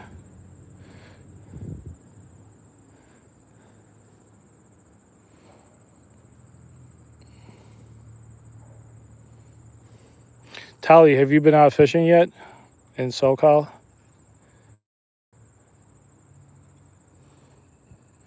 All right, I think this rig is done. Should we do some topwater fishing before I leave? You know what? Let's try it. At this point, I just wanna have fun. I'm gonna pull that rig out. I have a new Chapo. I'm gonna show you. We'll unbox it together on the stream. Sound like a 13-year-old. Hold on. All right. So the bass rig is done and dead. Let me show you the Chapo that I have. Hold on. Actually, should we try this? That looks like a good color. Let's try this. That's a little big. It's a 105, but you never know. I had a bunch of, I don't know if any of you guys in the United States have Amazon credit cards, but it's some of the best ways to get free fishing stuff, because I basically collect a bunch of points until I have about like 50-60 bucks, and then when I buy these things, it almost feels like I got them for free. So when I lose them, which I do, I don't feel too bad.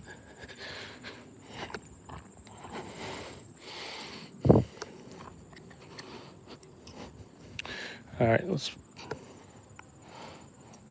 I can fish for about 15 more minutes.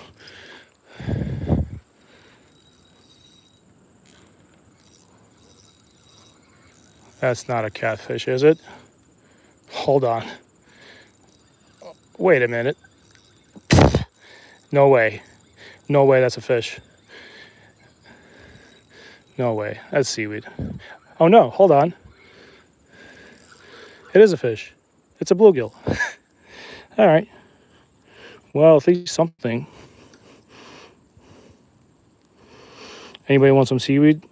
Anybody got a vegan girlfriend? I'm telling you, in Jersey, I can find a way to sell this to rich people. You just need a good enough commercial. They do sell seaweed in Trader Joe's. Yeah, this guy is not going to be doing well because he swallowed my gamakatsu hook. All right, here's what we're going to do, bud. Chances for survival are not high, but luckily, here you go. I'm going to give you best treatment. And have fun out there. All right, I'm just going to cut this loose and tie a top water on it. I don't know if that bluegill is going to make it, but he cost me a size 6 gamakatsu hook. I'm just going to put this here. I don't want to waste time. And this is a Chapo 105 size top water.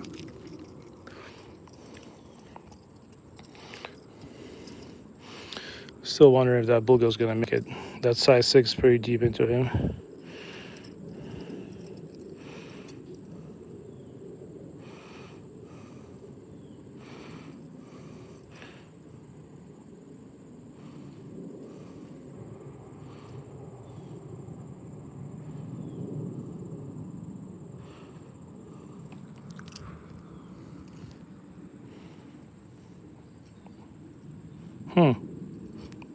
Nope. All right. How many mistakes can I make today?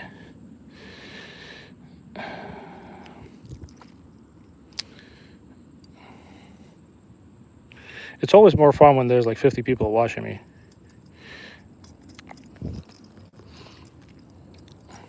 Embarrassment times 50.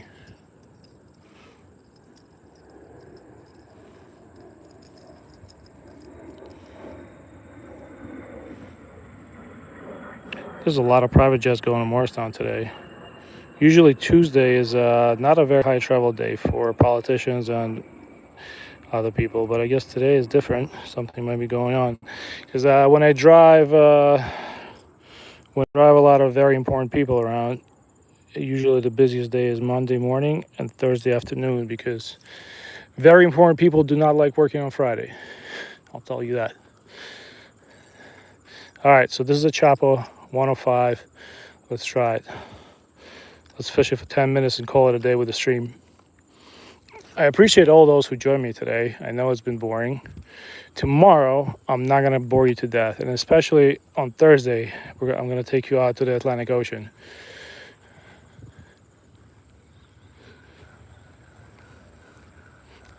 I mean, the swim on the Chapo is absolutely beautiful. I mean, I would buy that if I was a fish. Look at this thing. It creates so much action.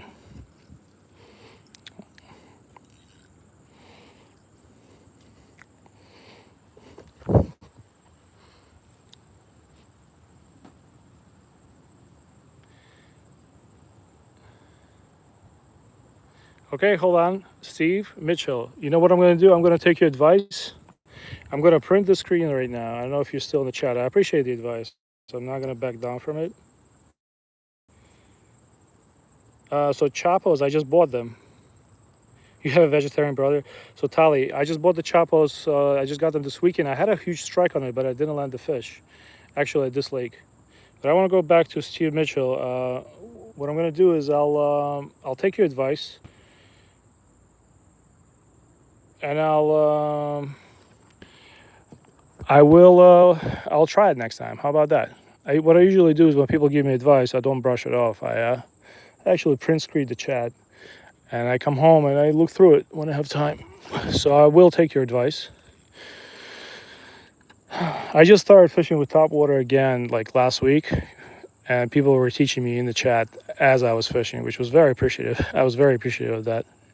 Like I said, I'm mostly an ultralight and trout fisherman. And I'm an amateur at that too. So I don't think I'm at all. I really want to get at least one blow up.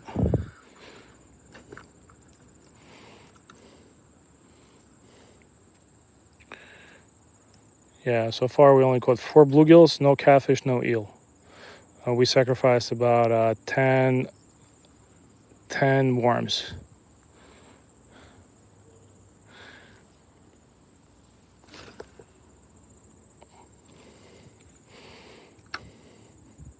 Just gonna let it sit there for a while.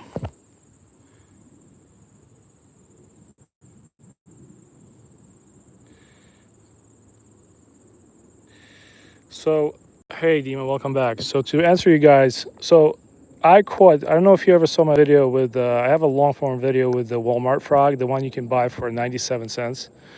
I'm sure you can still buy them. So I had more fun with that frog, and I caught like 4 bass on it than I ever had with anything topwater. But yeah, topwater, it's tough, but it's so rewarding when you catch a fish. because it took me 2 days to start catching bass on that. I only fished that lure for 2 days. It was almost like a challenge, and I finally started getting them in. You have to learn the patterns of the fish that you're catching in your body of water, because just because there's a kid on YouTube who catches bass nonstop, somewhere in North Carolina, it doesn't mean that it's going to work for you even in New Jersey, and all the bodies of water are different. There's actually a little lake further down, maybe half a mile down, that not a lot of people know about, that basically is the same water, same fish, and the top water bite on that place is insane. It's really hard to get to, but if you get there, so that just means that fish are less pressured there. You can get top water bites all day, no matter what fish it is. I mean, no matter what lure you have, they'll just blow up all the time. And that lake is all surrounded by trees, so I'm assuming a lot of stuff falls out of the trees where they eat it. So maybe fish are just more predisposed, like they're more used to eating stuff that falls in top water there. The top water bite there is insane. Here, you'll get it once in a while. But top water, I caught a top water fish on a top water Senko yesterday morning, right over there. And it was on the stream. If you watch my stream, the morning stream from yesterday, it was in the first 2 minutes. And guess what happened after that? Zero fish.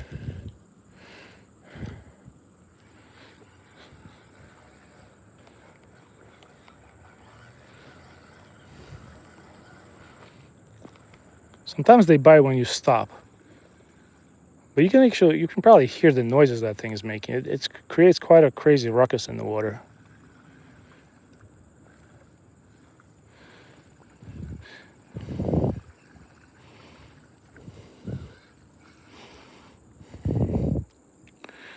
All right, one more cast on top water.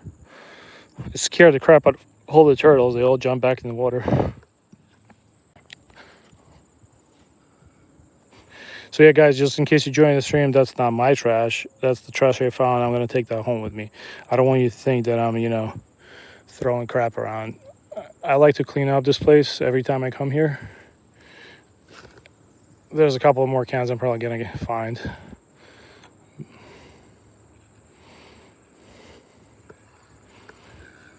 All right, we're going right over weeds right now. So if there's a fish there that would like that, anytime, man.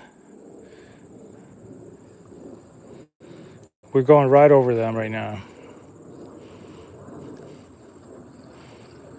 Yeah. Oh, something did. Hold on. No, something did blow up next to it, but not right on the bait.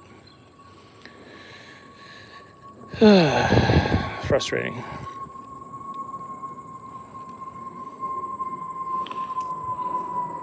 Frustration Nation, man.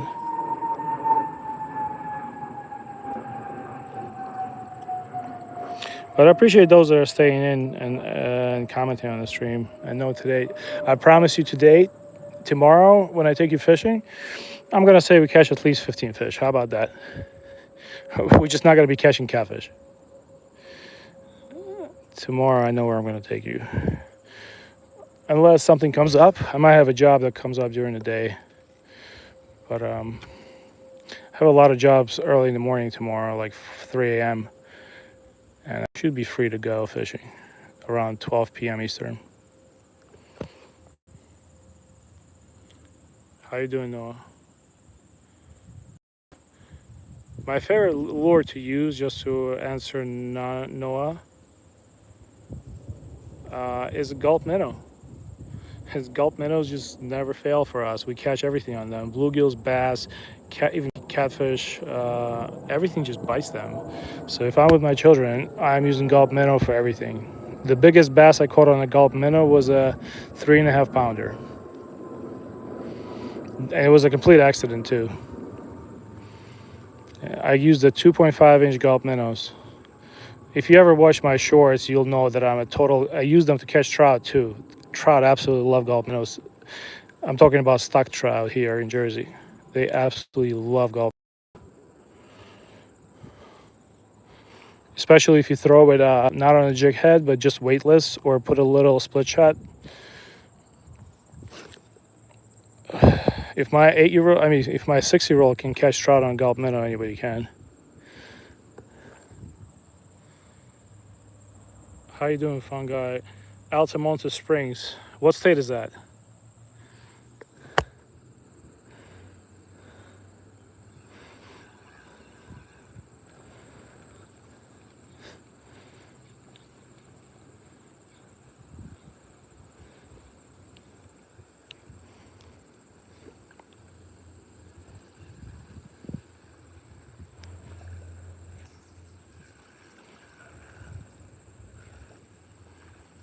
All right, one more cast.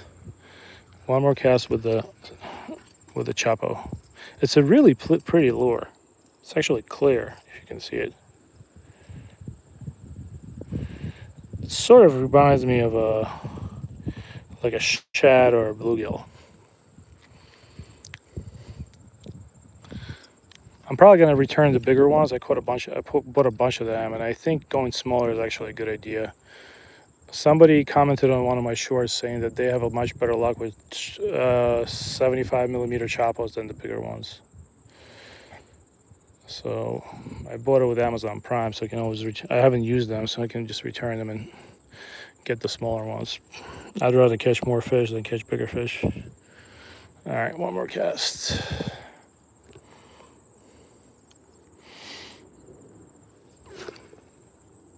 All right, we're just gonna let that sit there. That's a good spot right there.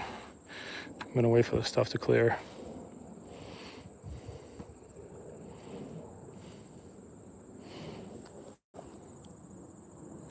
Thank you, Fungi.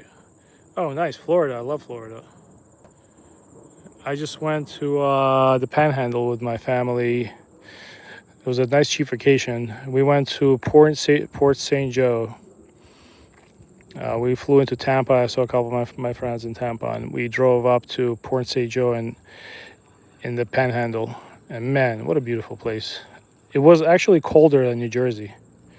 We did get some hail, which is crazy. Never seen hail in my life before that big.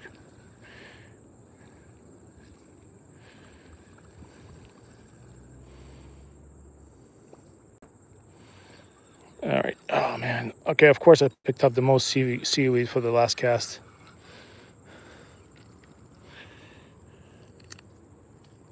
Look how much stuff I have. I'm telling you, if I had a vegan girlfriend, I'd have enough seaweed to feed her and her family.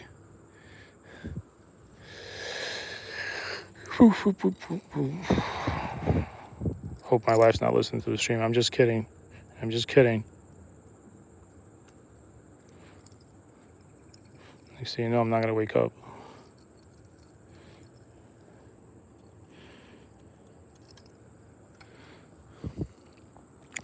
All right, guys, I think I'm going to call it a day. Let's see if we can forage for more crab that I can take home. Like, you know, I love when people just come fishing and look what we got. We got Michelob Ultra. That's going home with me today. We got a plastic bag of water, split shots.